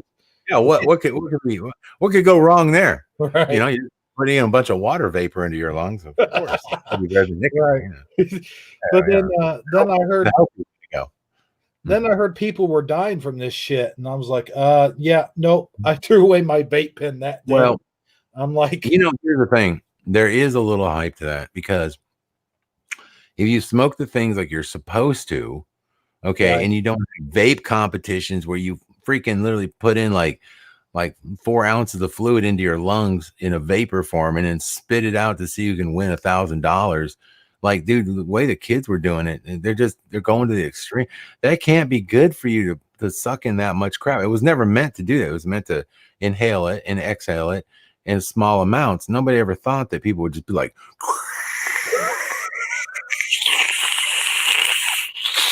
yeah, you know, like, give me a break. good sound effects, by the way. Thank you. I try. I mean, dude, it's like, come on. I mean, I watched a guy do that. I'm like, and he blew out a smoke cloud that, like, after he did it, you couldn't even see in the room. I was like, oh my God. That's so much. I'm like, thinking that can't be good for you. How does that go again? I can't do I'm gonna pass out if I do that again, man. All the air I sucked in doing that. Oh my God, I'm lightheaded right now. Oh my God. Yeah, but that's what I'm saying. And then they said, oh, you know, this stuff has got the same components as like antifreeze or some bullshit. I was like, oh, really? Oh, man. I didn't really learn. Yeah, that's what they said. At least the first stuff did. I don't know if it still stayed that way. Then I got on the one that's called Jewel. The Jewel was the one that's killing everybody. Mm-hmm. But the Jewel, apparently the kids, but they were doing something to the contents of it, trying to make it more potent, I think. And they were jacking with it somehow. They weren't smoking. They some of those that the kids have died on have been modified to smoke THC out of, and I think when they did that, yeah, because they were sucking it in. Listen, that Jewel is powerful, man. It's a little stick, and it's got this little cartridge, and when it's got these, and it's not meant to like. I have one of those, and what I do with that is I puff on it, man, like a cigar. I don't really even inhale it because it's so strong. It makes me cough. So I'm just like just get a little bit, in your mouth and puff it out like a cigar, and that's how I do it. It's fine. You will feel the effects, and it will work. But like I said, people take the shit to the extreme, and then they start dying, and all of a sudden. They're like, we got to mandate, we got to regulate this. We can't, we can't ever let this happen again. Here they go. And do you know how many vape shops have shut down in Illinois? I mean, it's crazy, dude. All because of all that, what you just said. All that stuff. Because people can't just do what they're supposed to do. They have to take it to the extreme. And so instead of looking at what they did and saying, well, you can say, well, I mean, at some point, whose fault is it really? What now? The government's like, we must mandate how everything is done, and so that takes away. Like, what if the vape option, if done safely, is a good way to get people off smoking? Just like they try to ban kratom, which, by the way, without that shit, I wouldn't have been able to get off the opiates. And dude, thank God they didn't ban it. Thank Jesus, because that is a wonder drug if taken properly and not abused. Okay, but they were looking for a way to say it was a drug and they were going to ban it. And dude, you don't understand. Kratom has gotten people off of freaking opiate. That is a hard one. The pharmaceutical opiates are worse than heroin. Okay, and getting off of that stuff, it takes, man, that's a demon to fight.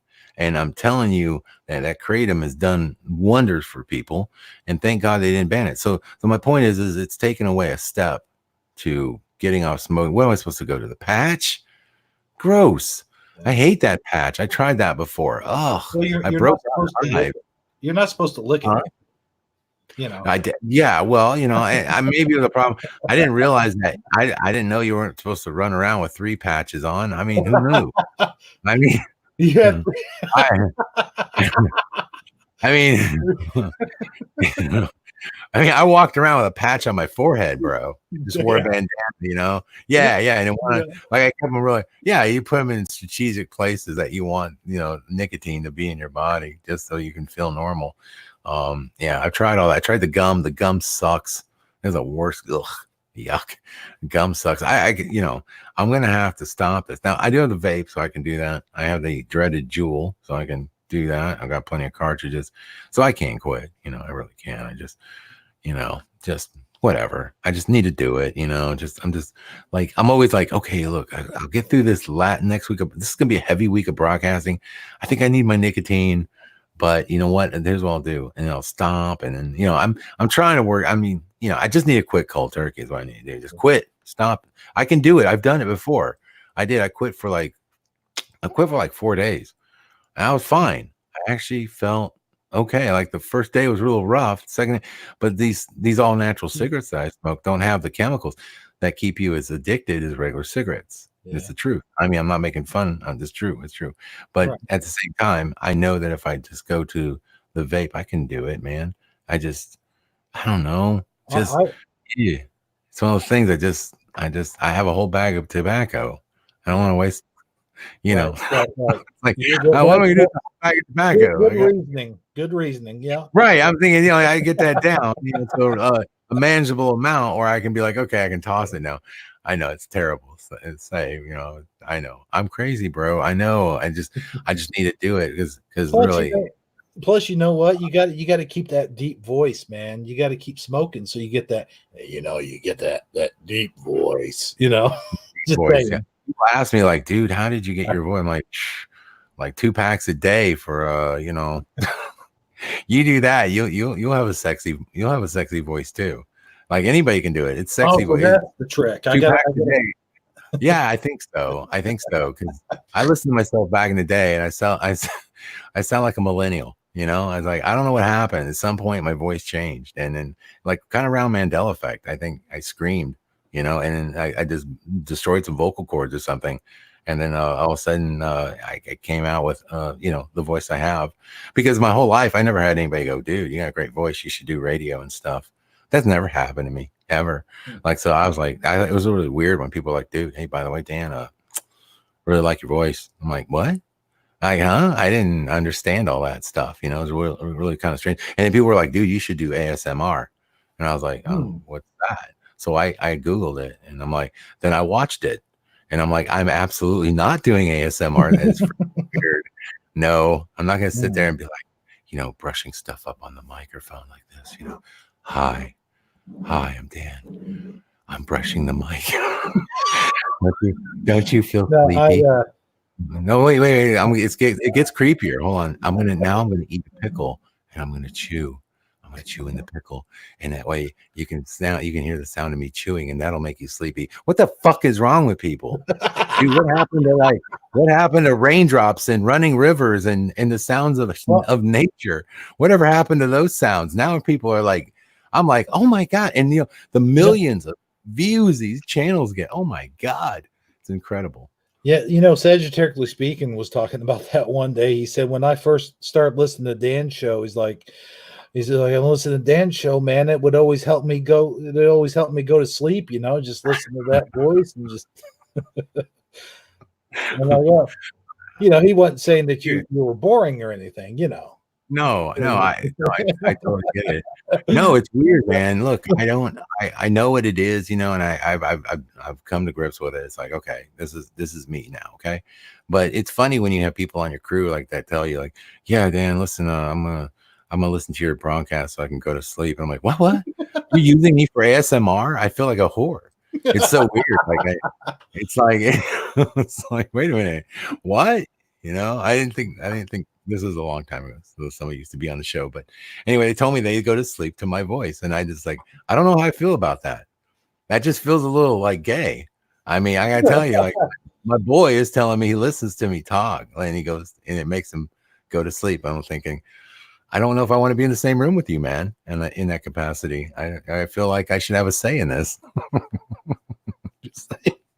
I mean, I don't know. You know, it's like I was a little weirded out, but I've been weirded out by a lot of things since all this happened. And you know, it is what it is, man. I don't know. I feel like in some weird way that like I knew that the night that I came to the Mandela Effect and I made my first video and I got the courage to do it. My one of my biggest fears was the thought of public speaking. Okay.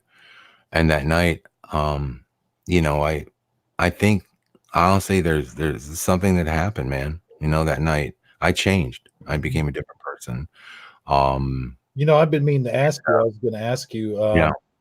You know, how did you like? What was your very first Mandela Effect, and how did it get you started on doing a broadcast? Well, yeah, I've spoken about this many times. You know, what happened was that I saw, you know, of course, the first ones that came out, you know, the more popular ones, and I was interested, and so I was like, that's really weird, you know. Damn right, it was, you know, Berenstain Bears.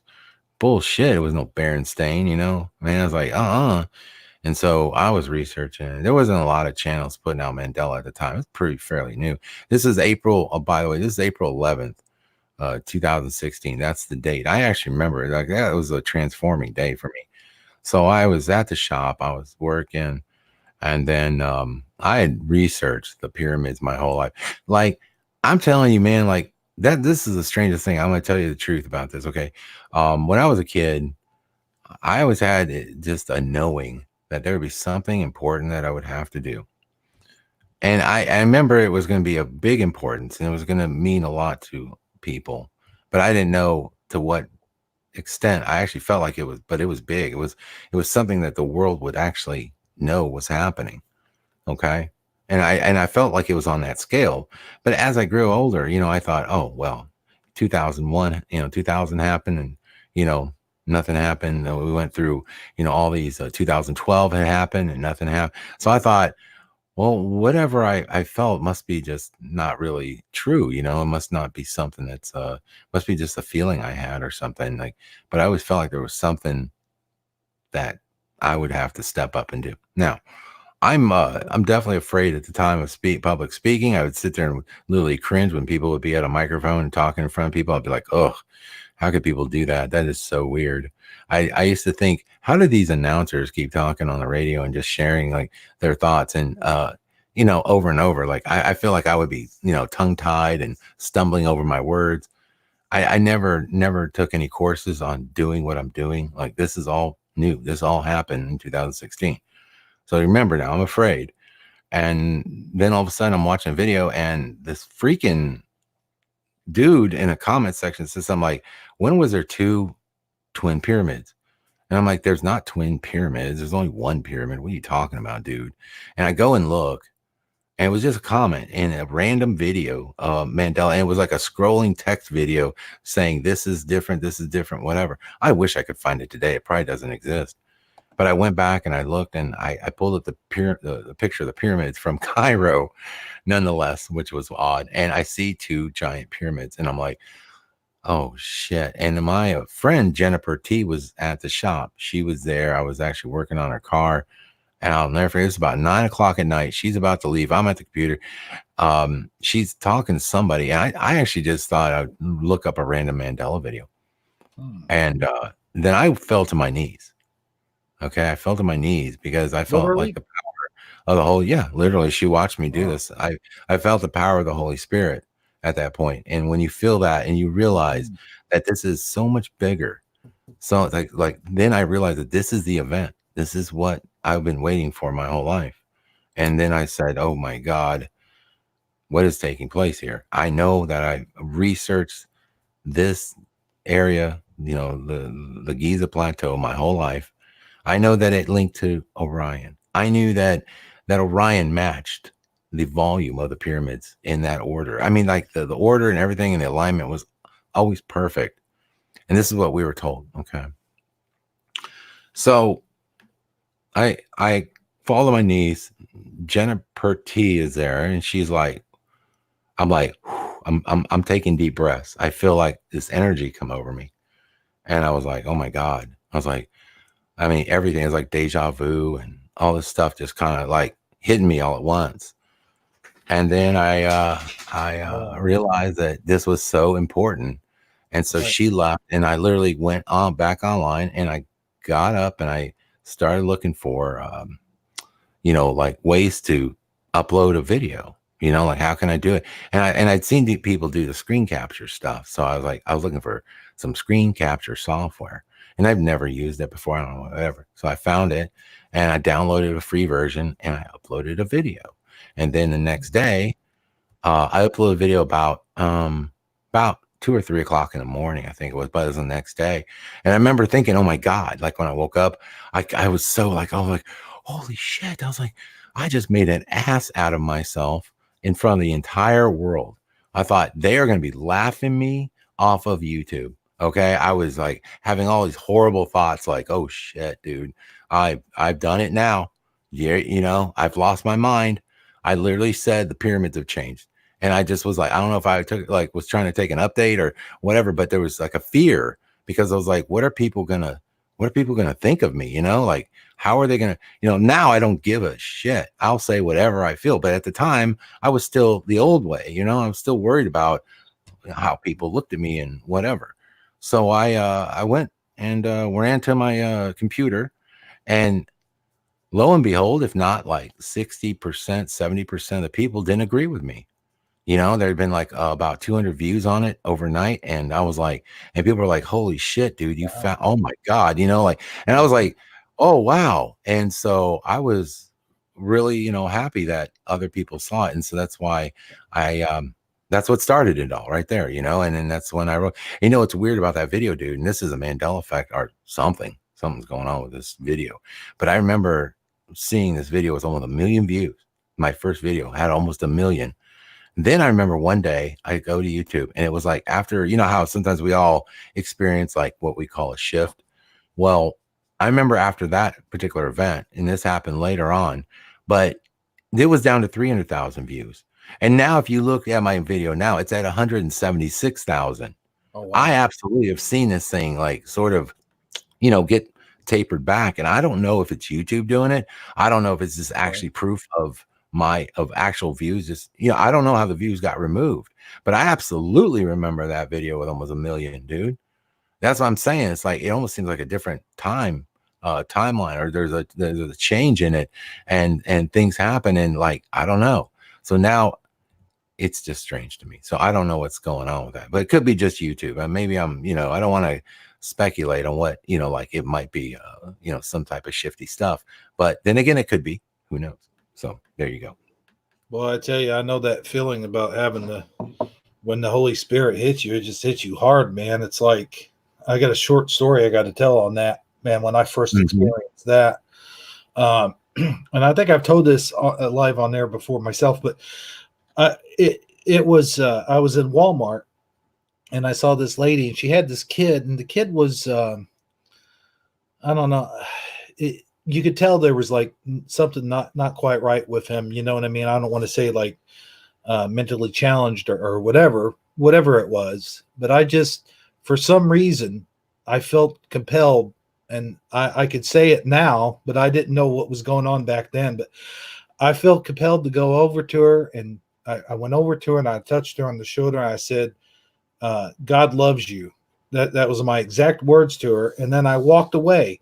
But then when I walked away, this overwhelming feeling of just, I can't really explain it. It was like a mixture of like happiness and sadness.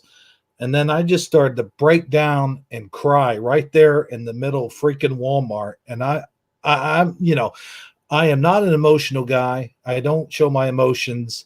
I'm one of those kind of guys. You know what I mean? And I usually can control my emotions pretty good. But at that moment in time, I just couldn't control it. It just came over me. It was an overwhelming feeling of happiness mixed with that sadness. And I just could not control it. I couldn't hold it back, couldn't hold back the tears. And they were just rolling down my face, and my wife comes up, and she saw my eyes were all welted up, and I was like embarrassed, and I was like, oh, she's like, well, what's wrong? I'm like, nothing. I said, I'll tell you about it later. So, I understand that overwhelming power that comes over you when you're hit with the Holy Spirit, man. I absolutely feel that. I didn't go down to my knees though. That's very powerful stuff there, man. I'll tell you.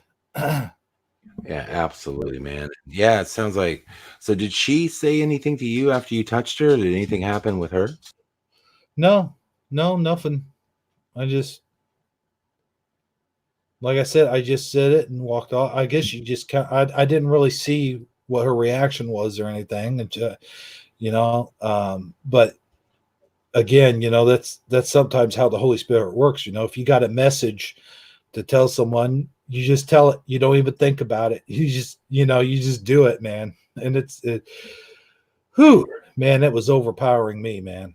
I'm telling you. Yeah, no, I mean, I've had that's the thing is one of the things I've done on my channel is try to, stay strong for others, I've tried to, project an image that, look, I know everyone's going through stuff and I'm going through stuff, but I try to, just be a rock, be solid. You're not going to see any videos of me losing it, oh my God, freaking out over it.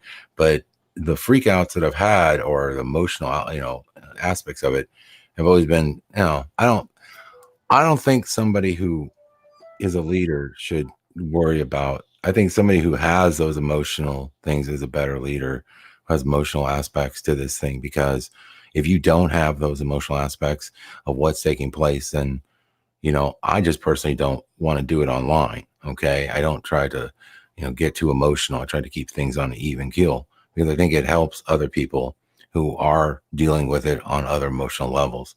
And that's just how I look at it. Now, it doesn't mean that I haven't had my own, a good cry about this, and felt that, hey, man, drop to my knees, ask God, what is happening? Why is this happening? And, and look for answers that way. It absolutely has many times. So, I might project an image of, that Dan's not, maybe he doesn't have any emotions or feelings on those levels, but that's not true. I absolutely do, man. And it really, I mean, there's times where I'm just because I want to be able to give people the correct path to go down. I want to tell them that what I really feel. And there are times where I feel like there's something more sinister going on. And then other times I feel like, well, maybe there's a lot more love and a lot more positivity that's happening. So it's sort of like a day-to-day thing, so sometimes it is a roller, and I call it the roller coaster. This thing has been a huge emotional roller coaster for a lot of people, and I absolutely have experienced it. I just tend to not, break down and talk about those things on air. Just for the simple fact of just trying to stay professional and do what I have to do in a manner that helps people across the board. But I absolutely agree with the emotional side to all of this, and God and everything that I've dealt with. I mean, it's just yeah, man, it's a crazy time for a lot of us, and to say, I mean, I don't know how anybody can say that they haven't been emotional over this. It's absolutely the most emotional thing that you'll ever deal with, because we're dealing with the different stages of grief, because as memories get removed, you've got to deal with the change. This is part of change. And if you're not used to this, which I wasn't, I'm not a big change guy. No, so neither am I. The fact that I've had to really learn to accept change and know that everything's gonna be all right is a learning experience. And I believe that is something spiritual that needed to happen for me, because overall, it just because something changes doesn't mean it's bad, and doesn't mean you should be afraid of it. And that's what I've learned from this. So it's been a learning experience. And so I think that when you're dealing with a loss of a memory, a loss of something that you definitely remember as a child, such as joy to the world, the Lord has come. Right. No, it's now everyone's singing it is come. No, that's before. This is where it used to affect me. I wouldn't tell people, but this, seriously, almost for a week, I would just be like, just dying over these effects because I'd see them change and I'd be like, oh my God, man, like those are my memories and they don't exist anymore. And it's like losing somebody. It's like losing a part of yourself. And I guess, that's just part of it has to happen because there's something greater involved here. And if it's evil, then God intervenes. And if it's God, well, then amen. But like, that's what I'm saying is like, it is what it is. And there's nothing I can do to stop it.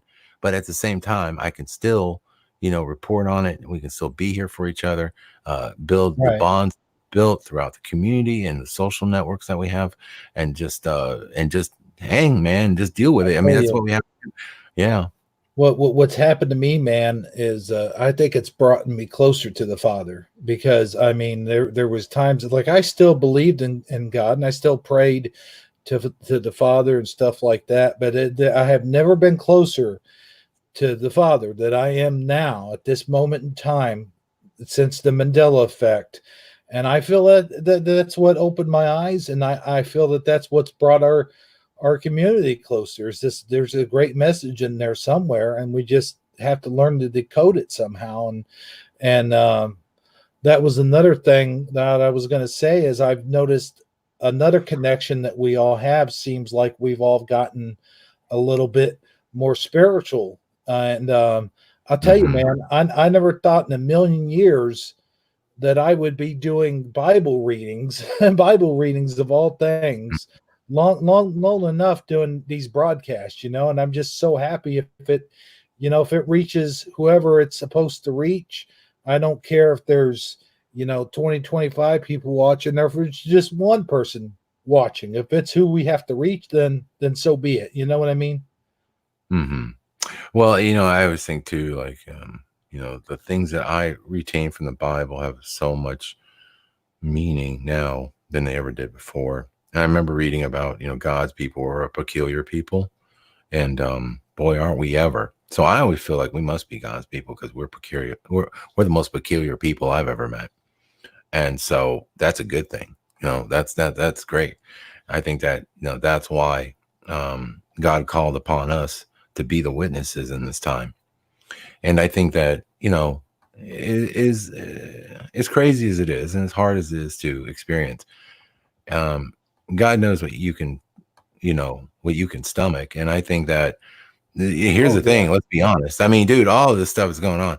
I haven't heard of one person losing it, freaking out, running down the road, tripping, like, oh my God, being arrested because they feel like the world's coming to an end. We're taking this shit in stride. I mean, and we're doing it swimmingly. Like, I got to say, I am proud of everyone, even though everyone might be, dealing with their own issues. I think that we've really, honestly, as a group of people who claim to be Mandela affected, we've handled this very well. And that's what I'm proud of the most. And I would hope that your channel, my channel, and so many others out there who've come out to speak out about this has sort of added to the level of understanding, so that people didn't freak out, so that they knew, hey, there are others out there. And so it's okay, that I am experiencing this, because I would hate to go at this alone, for sure. Like, this would be like hell on earth if I was the only one seeing this shit. Right. So thank God that we have, channels like yours and many other channels out there, and outlets to go to share with others, and you do call-ins, I do call-ins, and all that sort of stuff. So this stuff is out there, and it's there because I believe that that there's something else, looking out for us. Okay, there's definitely something out there. So that's where I kind of lean to, and just believe that in the long run, I think everything's gonna be great, man. And I know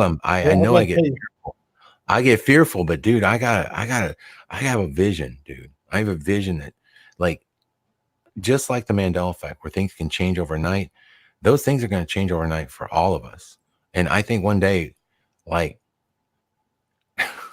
this is crazy. Okay. This is a crazy concept, but like, I have a vision that one day we will be like pretty much the party people. because we'll be like, oh my God, dude, this is There you badass. go. Like, like after it's all said and done, right? And I have this weird feeling. And then I remember I was the one that brought out the Revelations Mandela Effect, because I was saying revelation shouldn't be the way it is, but it is. So the word revelation is revel. It's to revel. Asian. Right? Well, it should be to reveal. Revelations, reveal. Okay, but it's not. It's revel. And if you break the word down, revel is a party or celebration. Yeah. A revel. And I'm thinking, and I found plenty of evidence of people spelling revelations, right? Well, the way I said it, to reveal. It's a revelation. So the entire book now has been changed. And I'm sorry, but I took that as a sign.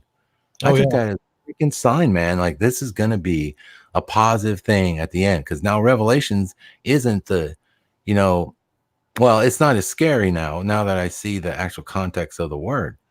And so when you break the word, it has a totally different meaning. You talk about synchronicities. It's funny you should say that, because I was talking to God's Armor, in private, and he talked about he was just reading. He's recently was reading the book of Revelation. I can't talk now. Revelations. And he said he found something in there. What he's not gonna. I'm not gonna discuss what we discussed in private, but it's just funny that you'd say that, because he was reading that.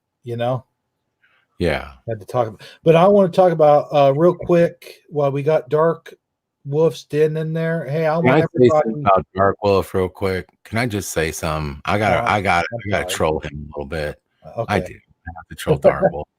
I saw his like, oh my God, if my channel goes away video. I saw that. That's what I was just getting ready to. I know, it's so funny, because like I watched it last night, and he's like, man, if YouTube takes down my channel, I'm not coming back. I'm done. Everybody's making those videos. It's like, man, if they take me down, I'm out of here. I'm like, oh, Dark Wolf, no, you're not. You're not going anywhere, boy. You're just talking smack. He'll be back. He might be back on another platform, but he'd be back. That was so funny. I was like, oh, stop. I wanted to give him a hug. I'm like, Jerry, Jesus, man, you're going to be fine. They're not going to do anything to any of us. It's all a bunch of hype.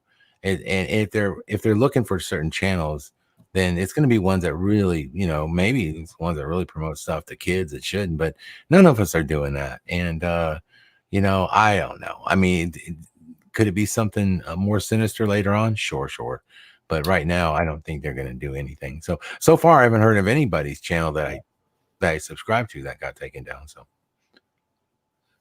but no, man, I was just going to say, he does a lot of good work for this community, and I just wanted to say how much I appreciated him. And we all need to give him our support, man, because he really does a lot of stuff, and he put together that whole conference, and he's just an awesome dude. That's what I wanted to say. Oh, Jerry is top notch, man. Jerry's got a huge heart. He's a really, really, really good soul. He really is. And I can't say enough about the dude. And as far as the conference goes, even though it was a bunch of folks that I don't normally necessarily their line of thinking on a lot of matters isn't normally what I think. Right. Like, we have different thoughts. They were all really good people. I mean, that's one thing I'll say. Like, when people ask me about the conference, it's like, well, so what were most of these, people like? And I said, well, I really can't find fault with anybody. Like, they were all very, very kind. And, man, I mean, I believe that they believe in what they believe. You know what I'm saying? Okay. So they have their beliefs and I have my beliefs, but that doesn't mean we can't find common ground and we can't be friends and we can't work together.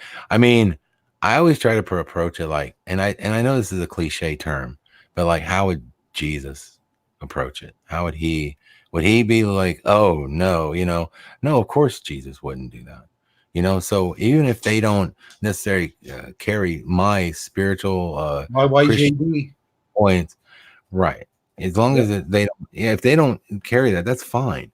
That doesn't mean we can't talk and we can't, I can't see the goodness in people.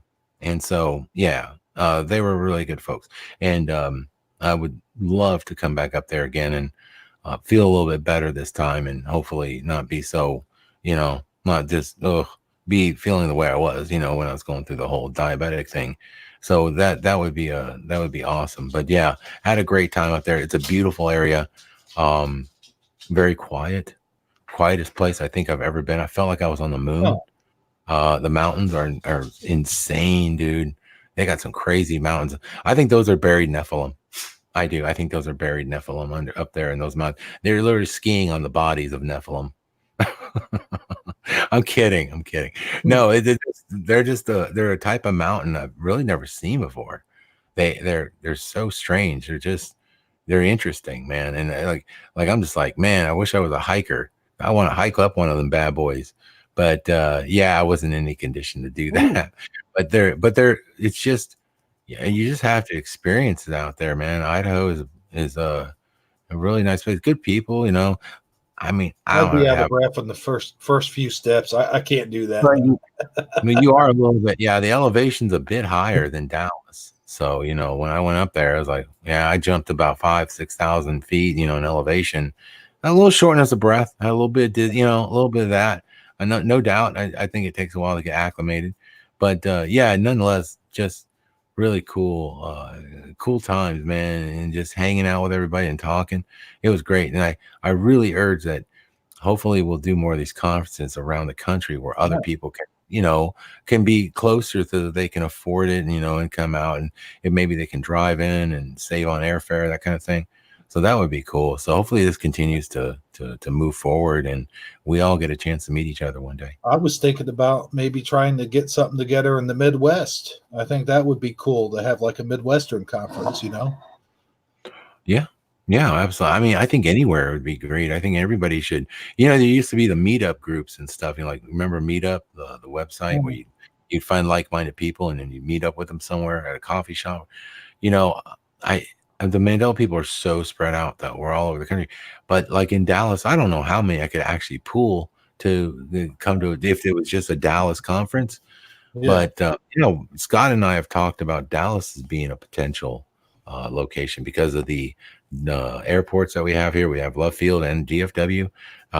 Scott knows some people in the biz, in the hotel business. So he knows a guy that would let us rent out his hotel and use his huge ballroom. It's a beautiful, beautiful hotel. I mean, the ballroom's massive. It's just incredible. Oh, wow. And yeah, it's been renovated. It would be, we could get. He knows that the guy would give us a good rate on the, on the rooms. So there's that, and then there's a lot of aspects there that we've been thinking of doing on our end. So this is good. So people should all step up, and maybe we can help each other if we want to, get these events going. Well, let me ask you this real quick. Do you have time to hang around and maybe take a few phone calls? Can you do that? Yeah, man, I can take a few, dude. If anybody wants to call in, we've got the number up, or we've had the number up. I'll put the number. Oh, okay. All right. Yeah, I got the phone ready to go. So if people want to call in, great. But yeah, man, dude, I think I think the conference thing is great. And Jerry, I'll tell you, Jerry they really did a really professional conference too. That's the thing that I was really impressed about, is that out in Little Ketchum, Idaho, you wouldn't have thought this conference was being held. You would have thought this conference was being held in New York or LA or some major city, because the way it was presented, it was small, but it was really done well, man. I mean, they really they thought so much into it and they just did a great job. I can't express that enough. Sounds great, man. I wish I could have made it, Yeah, man. I mean, you said you're in Illinois, so yeah. Yeah. Where you live? Are you near Chicago? Oh, no. We consider Chicago to be blasphemy. We really are like a state. We feel like they're another state. No, I live more towards the bottoms of Illinois, like more like St. Louis, for an example, is about an hour away from me. So yeah, it's way closer than Chicago. Gotcha, man. Well, I flew into O'Hare I think it's O'Hara, but whatever. That's a Mandela for me. I would always thought that I remember that airport is O'Hara, but it's O'Hare now. H-A-R-E. It's not O'Hara anymore. No, it's not O'Hara. What? I absolutely remember. Yeah, Oh look it up. man, Yeah, you're shitting me. Yeah, and also Oh, the man. moniker of them being the busiest airport in the world, that's gone. They're not the busiest anymore. They used to be the busiest airport in the world. Nope, they're about number 7 or something like that, I think, on the list. It's kind of crazy. Wow. I remember. Oh, yeah, they're Dark Wolf Den, just like that. Yeah, Hara, H-A-R-A. That's what I remember. It's O'Hare now, H-A-R-E. Hair, like as in like a rabbit. Oh my gosh. Yeah. Hey, speaking of rabbits, you know who I haven't seen in a while? Wascally Wabbit? Yeah, good old Wascally. I wonder whatever become of him, man. I didn't know if it was a him or a her. You know, sometimes the names throw me. But yeah, man. I don't know. I mean, sometimes you have to back away from all this. People go away for a while, sort of, just sort of replenish and then come back. I mean, Noble did it a while back. He just had to step away. He's like, I just can't do it anymore. He just was getting frustrated, and things were tough. But he wanted to take a break because, man, it's just a lot. It's a lot when you do this every day and you take it on. You take on the, you're researching, and that takes a lot of time.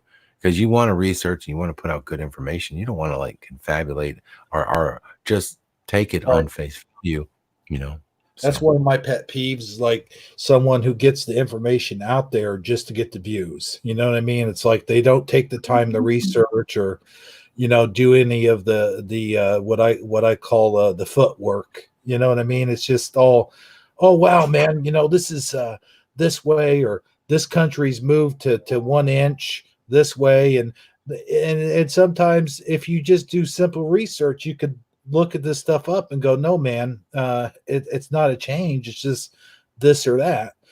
I mean, yeah, you do have where people see the change and some don't, but I'm saying, like, you know what I'm trying to say? Yeah, no, I totally understand. You know what? Let's do this, man. Okay. Damn, we got how many we got here?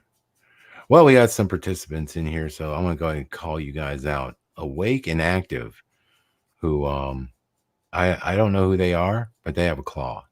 And we have Dark Wolf's Den. We have Hebrew from Attorney, of course. We have Lorraine Lamore, Mark Rogers, Melissa Hacker, Orla Gregg, Minimal, Rain on the Plains, Raven Hawk, Rosa A, and Wizardry. Wizardry, I saw your comment earlier about the backup, man. Thank you so much. That is freaking amazing. And I'm really excited that you decided to back up my channel, man. That's badass, brother. Thank you. I didn't know if I would even be able to get all of my stuff. I heard that if you have copyrighted content, they won't let you download it from your own channel. Yeah, it is, but it is what it is, man. But yeah, man, appreciate it. Oh, there's Michael Fontaine. Nice. Lorraine Lamore. Nice. Yep. Yeah, man. So dude, we've all come into this. We've all, started doing our part.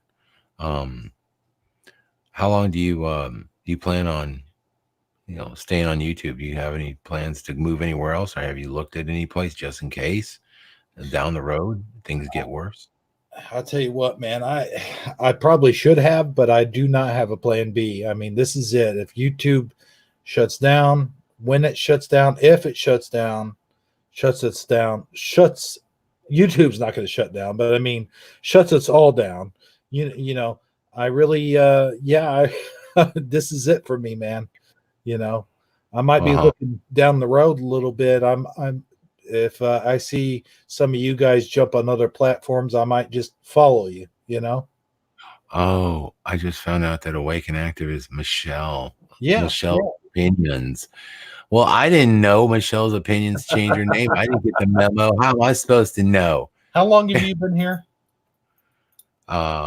Here? About 2 hours. but I didn't know that was Michelle's opinions. I had no idea. That's what I'm just saying. I've never seen a name before, and like it's like I didn't know. It's just honestly, I don't know when she changed it, but I didn't get the memo. So my bad. All right, it's Michelle's opinions. Okay, well, there you have it. I didn't know she would wake and active. I don't know. I like Michelle's opinions better. Now it looks like now you're AA. I never thought of that before. That's a good point. Yeah, I know, right? I don't know, but I mean, it's cool if she likes it. That's all that matters. No matter what I say, like whatever. I mean, I can't change my name. I never even thought what I would change to. Like once I started uploading on my dude, this is another thing I did that was really silly that night. Like, why didn't I create a new YouTube channel? I literally uploaded on my business channel because like at that point when you're so aware of these physical changes there, you don't care. Doesn't matter anymore. Like it just all of a sudden, like all the normal stuff that I'd normally plan out, like, okay, well, I better start a new channel if I'm going to talk about this stuff. No. Just right onto my business channel. Here you go. Bam. Pyramids of change, baby. World shifting. What's going on?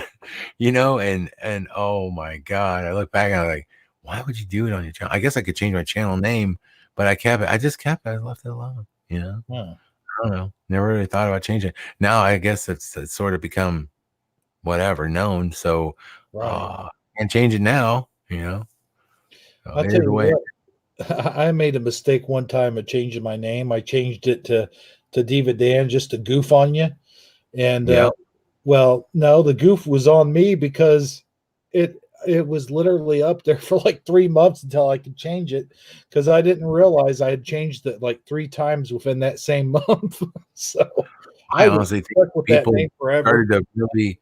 I'm sorry, but I like the name personally, and actually, I would say more people kind of knew you as Diva Dan more so than they knew you as Hebrew.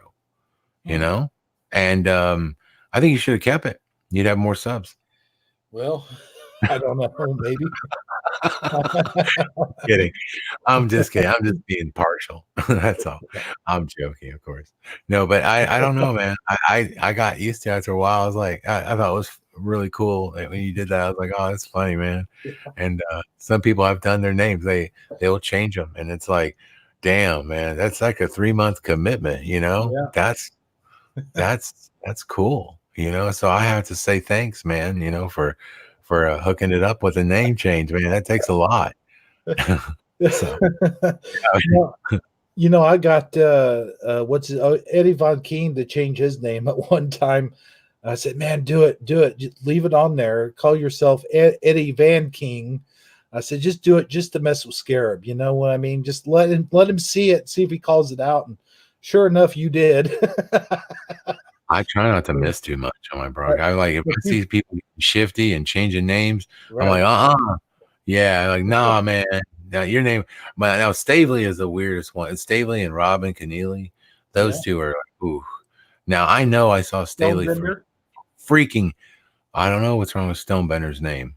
What's wrong with his? His used to have like a dash in between it, I think, and then it like it was. And he had sworn up and down he didn't physically change it himself, that it had been Mandela affected. You didn't hear about this? No, I didn't. But, because sometimes you can miss a show or whatever. But I remember Keneally was huge for me because girl sent me. I was talking to her. And she was like, hey, I'm going to send you something. And I was like, okay, here's my address. And she sent it to me.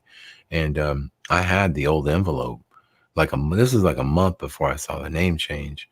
And I absolutely remember it as Keneally. I used to always think it was funny because it's like, Keneally. I like the knee. I used to call it a knee. And like, why would I call it a knee? I guess I could still say the knee if she's NEE. But dude, I remember Keneally. Oh my God, it's so weird. So then one day she's like, she told me, I saw it. I was like, what happened to your name? Where's the K?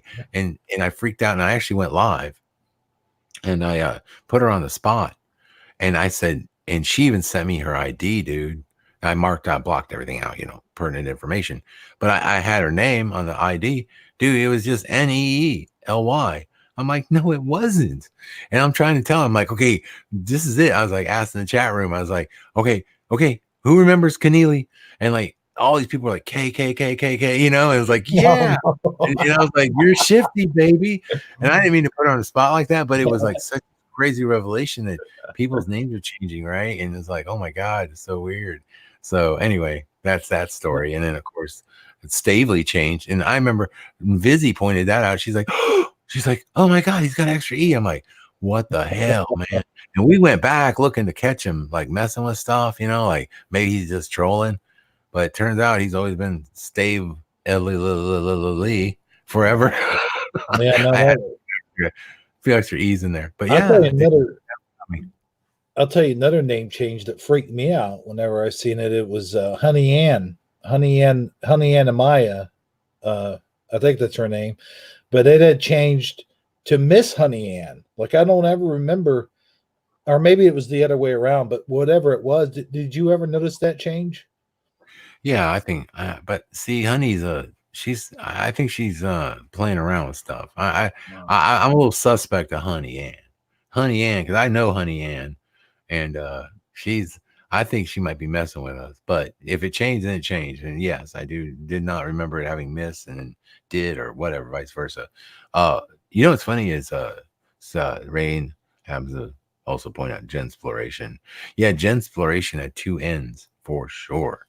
Absolutely remember Jen with 2 N's, man. That's a weird one. And Vanessa VA. Oh yeah, 2 N's in Vanessa. Is it 1 N now? Oh, dude. Okay. I thought it was a bit longer. You know how I noticed these word changes? It's not so much that I'm such a good speller or whatever. I mean, I'm decent. But what I notice on words is it's like a photographic thing. It's the length of the name or the word. I notice when there's added stuff, you know. I do catch them sometimes when it's an IE change or an I to Y change. Do you remember a broadcast I did? This is some inside baseball, man. I haven't made a video about this, and I really need to. And I'm telling you all my secrets, and I shouldn't, but I will. Okay. So there was a video I did, and I was like, spell, and maybe the audience knows what I'm talking about. But you remember when I always ask on Mandela Monday, I do the Words with Friends edition, and I'm like, okay, here's this new word. I think that changed. You know, I have people spell it, and I get a lot of participation on that. It's really fun. Yeah. So I asked them to spell misogynistic, and I remember I asked them to spell it at the time. Currently, it was M-Y, and that was my biggest problem. It was my misogynistic. Okay. You remember this? Do you remember this broadcast? Anybody? Yeah, I remember being on there, I think. Not being on there, but I mean, you know, yeah. And the audience. If anybody remembered me talking about misogynistic, just you know, and you remember me talking about, like, it shouldn't have a Y. It shouldn't be M-Y, misogynist. It should be M-I-S. If you remember that, just put a Y. Just say yes, Dan. I remember for yes. If no, just put an N. No problem. But the problem is this. I think I cheated on that. Well, you might have cheated, but here's the issue. If you cheated and you saw it with an M-Y, fine. That's great. I'm glad you cheated and saw it. Because if you look at it today, right now, as we're currently speaking, or at least the last time I checked, which was a few days ago, it is M-I-S now currently. It flipped, dude. It's a flipper flopper. Now, what I need to do is go find that damn broadcast where I'm talking about this, because then I got the Mandela. I got you, baby. But the thing is, I bet you in that broadcast, I'll be like, no, it should be M-Y or something like that. You know, I'll be saying it reverse, right? I'll be like, oh no. I'll be like, oh my God. But anyway, I'm hoping to find it. I know it was like maybe a month or two ago. And so I need to go back and listen to some Mandela Mondays and do my Words with Friends and see if I can't narrow it down. But if you guys remember that, you look it up right now. It's M-I-S. It's a total flip-flop. And I was like, no, dude, it was M-Y. And I was like, it shouldn't be M-Y. But that's the I to Y change that we see all over. Linda Carter, you know? Linda with a Y. She's not a millennial. Yeah, there's no way Linda Carter should have L-Y-N-D-A. Not Linda. What the hell? Give me a break. It was L-I. Anyway, stuff like that drives me crazy. And these word ones have just been part of me with the Mandanimals and stuff like that. I've just sort of latched on to certain ones that just haunt me. And yeah, that's why I talk about them. What was the let's see, there was one that kind of got to me. It was the duck with teeth. Like the teeth were on the tongue or whatever. Like I can kind of remember being like geese or a goose, like maybe with a few teeth, but that thing was just, it was a duck and it had teeth on its freaking tongue, man. That was just weird. That's really bizarre. Also, we found other ones with ducks with these weird protrusions coming out of their wings, like they look like spikes coming out of their wings. I don't know if it's all ducks, but was it a chicken? Was it a chicken or a duck? There was a bird like that. I can't remember if it's a chicken or a duck, but they have these little protrusions coming out, like they're becoming like they're getting all armored up or something, man. Like to go to battle. It's kind of weird. It's like, what the hell's gonna happen? Are these things gonna turn into pterodactyls or something, or are they gonna be dragons? Is dragons next? Oh, we gotta work. Oh my god, it was so funny because I just saw that. Remember that movie Reign of Fire with Matthew McConaughey? Man, that was good. That was a good. I thought that was gonna be some cheesy dragon flick. I'm like, oh man, but that was actually pretty good. It's one of my favorite dragon, next to How to Train Your Dragon, of course. But yeah, that was a good dragon flick. But I was just looking into that, thinking, man, I don't know. Are we evolving into? Are we gonna have, fire breathing birds pretty soon? Like just flapping around. Where the bats are already bigger. Yeah. We got giant chickens. We got all kinds of strange. We got that weird bird with the crazy, like he looks prehistoric with that point on his head. Remember that bird that kind of the cassowary bird? I think there's a. I don't know which one you were talking about, but there was one that the Honey Ann showed me that she had taken a picture of, and it looked exactly like a pterodactyl. I mean, man, I wish I had that picture with me right now. I'd show you, but flying outside her house in Tejas. Yeah, because Honey Ann's here in Texas. I know that. Yeah, but I mean, I think she probably sent that to me. I don't know if she did or not. I'm thinking I might have seen something like that. Maybe was it about? See if I still got it. Let's see. Let's see. Honey Ann. You were here on the broadcast one time where I totally slipped up, and I don't know why. It was like, dude, it's like I don't know, the devil made me do it. But I was just calling. I was calling her name out, and I still don't know why I said it. It literally was an honest mistake. I felt so embarrassed, but I called her Honey Ass. And of course, she didn't let me off the hook. She was like, oh, hell yeah, I got a honey ass baby and stuff like that. I'm like, oh my God. I wanted to get away. I went to Southwest Airlines that broadcast. I was like, oh my God, I can't believe I just called her honey. I'm like, I am so sorry. I'm serious. You can listen to it. I was sincere as shit, dude. I was like, I am so sorry. That was the devil. I apologize. I'm like, I didn't know what. I was like, oh my God, why did I say that? And of course, she couldn't let me off the hook. She had to be like, yeah, baby, you want? I'm like, oh, Honey Ann, please, just let me be. Oh, too funny. Well, here's that thing. Okay, yeah. Hold on. It's a YouTube video. It's a short YouTube video. All right. Let's see here. Get it up there. You see it? Let me see here. You're sort of doing the infinity screen. Oh no. Infinity. No. Is it still infinity screen right now? Yes. Oh no. You need to select the application, I think. Maybe. All right, let me try that. That might help you. Let's go here. Yeah, Armor told me about that like Shifty Sunday, and I totally forgot. You got to hit the application. Mm-hmm. Let me all right, here we got a call. Oh, sounds like we got a caller. All right, let's do this. I believe it's preliminal. Let's see. Is that you, preliminal? Hey, man. Yeah. Hey, man. What's up? Dan, hey, bro. Hey, how you doing, brother? nobody else. All right. I don't know why nobody else agrees on this one. Moneybag's eye color changed this year for me, but nobody else sees that one. Do you guys see that at all? He had blue eyes, right? No, he had brown eyes before. Oh. Yeah, and this Really? year around midsummer they changed to a grayish blue. Really? So I don't know. Oh. I just wanted to check what you guys remember. I thought of him being kind of fair, like with blonde hair. Maybe I just assume it's blue. I don't know, man. You know, the thing is he does most of his videos off camera, right? And when he's on camera, I know I've seen videos. I just don't remember the eye color, but that's an interesting observation. Okay. I wonder if others know and would agree with you. I just, like I said, I don't have a dog in the fight, man. I just don't know for sure. Okay.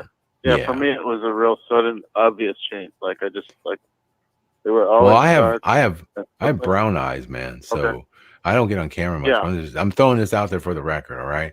So if I wake up one day and I got green eyes, or I look like, you know, like that would be really weird because I'm like, that would be strange for me. I would look freaking out. My mom has light eyes, so like I could have gotten those eyes.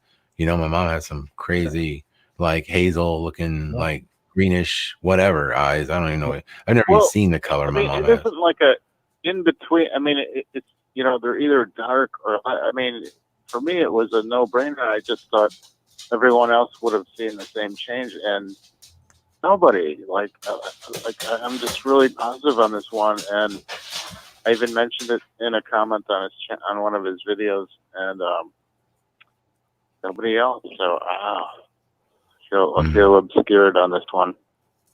Well, that was what I was calling about. Hope you're all well. Season's greetings. Merry Christmas. Well, it's really for that. Hey, you know what? It's really specific because I mean, I honestly just watched like when I watch his videos and stuff, I kind of know where he's going with it. So I'll just like quickly like I'll vote on him or whatever, and then I don't really have to see the proof because I get it. You know, it's like, yeah, you know, we've been at it so long. So it's not like I don't watch some of them. I watch some of the videos, but I don't watch probably all the stuff that goes through. Strange coincidence is he did a video about Hitler's eyes changing from brown to blue. Absolutely, the same thing happened to him. That is bizarre.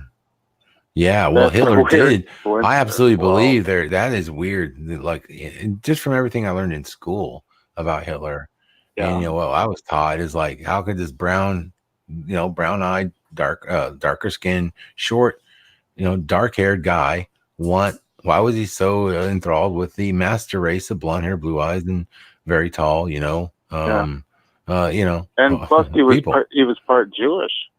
He was part Jewish. Know that. Yeah. He was half Jewish. Yeah. And so that was the thing. It's like a lot of this stuff doesn't make sense. And I always equate the whole thing like, yeah, there's something weird with him. And the fact that there's blue-eyed Hitler now, and then there's brown-eyed Hitler, and both are colored photographs. It's weird. Yeah. Well, I'll let you guys go to the next caller. All right, man.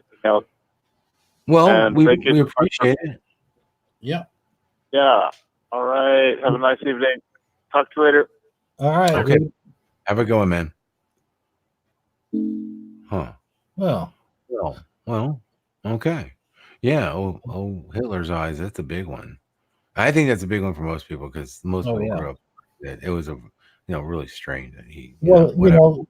He wanted to create the perfect race, and to him that was the blonde hair, blue eyed, tall people, like you said. And it's definitely weird now that you look at him with blue eyes. It's like, wait a minute. I remember the whole thing being he had brown eyes, and I always found that funny that he wanted to create a race with all blue eyed people. So that's kind of weird, you know.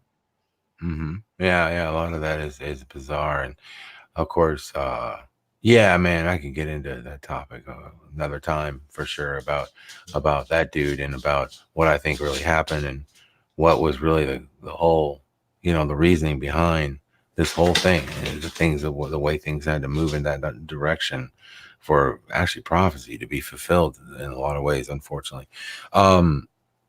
But listen, man, it's 9:30, dude. Yeah. I went way over my time. I thought maybe an hour, but I did 2.5.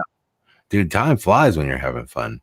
Oh my God, bro, this has been crazy. I can't believe it's 9:30 already. I have been yakking for 2.5 freaking hours, but I really do need to make dinner for me and All right. Dad. So, I was gonna get that started, but I thought, okay, I'll do an hour and I'll be done by Right. 8. And but dude, it's been great. I can't thank you enough for inviting me on. And I had a lot of fun just chatting with you and sort of, I don't know, like letting loose a little bit, loosening the belt a bit and just being able to freely talk on another channel. Sometimes it just feels more comfortable sometimes when you're on your own channel to just say what's on your mind and to have that ability. So I appreciate you allowing me the opportunity to speak. And I'd like to say thanks, man. I'll do it again sometime. Okay. Hey, it's been great. I appreciate you coming on and accepting the invite and doing the show with me. We'll have to do it again someday, man. Absolutely, man, for sure. And I'm going to send a giant chicken to that God's armor and let him know my thoughts on him bailing tonight and being too scared, too chicken to show up. There you go. So that's what I'm going to do, man. And I just want to say shout out to everyone out there. Thank you all for supporting Hebrew. And if you have not subscribed to this, man, please do and support channels who are trying to grow and share in our community. It's always a good thing. And I just want to say, man, thanks again. I appreciate it. I'm going to go and bounce, man, and get out of here and let you close it up. But thank you so much, sir. Okay. And I'll talk to you soon. Sure enough, we'll see you on Friday, I guess, right? That's your next show? Yeah, Freaky Friday. And if not, I'm going to have some more videos to talk about. And, I'll probably put up another one before Friday, maybe tonight. I don't know. We'll see how it goes. And if so, well, then I'll do it. And we'll, maybe talk some more in the chat. So anyway, brother, have a good one. Thanks again. All right. Thank you. Take care, man. Later, bro. Well, there you have it. And with that, I'm going to go ahead and close the show out. But I will say, I got a small little announcement I want to make. I have made the decision. I don't know if you guys seen the video I made earlier about the special announcement, but I have done away with all the blue wrenches. I've thrown them out. I feel like it's better that way. I just feel like the wrenches separate everyone, and it puts us all on equal footing. It has nothing to do. It's nothing against any of you guys. You guys are great. I appreciate everything you do. I appreciate you being on here and subscribing to me and whatnot have you, and for viewing the show. So with that being said, I'm just it's just going to be me and the crew from now on having the wrenches. And like I said, nothing against you guys. But anyway, thanks everybody for being on. And, it was a really fun show. And show your love to Dark Wolf's Den, man, because he really needs it right now, man. I'm serious. If you haven't already subscribe and watch his videos and check that out. So that's the end of the show, everybody. Thanks for coming, and good night, everybody.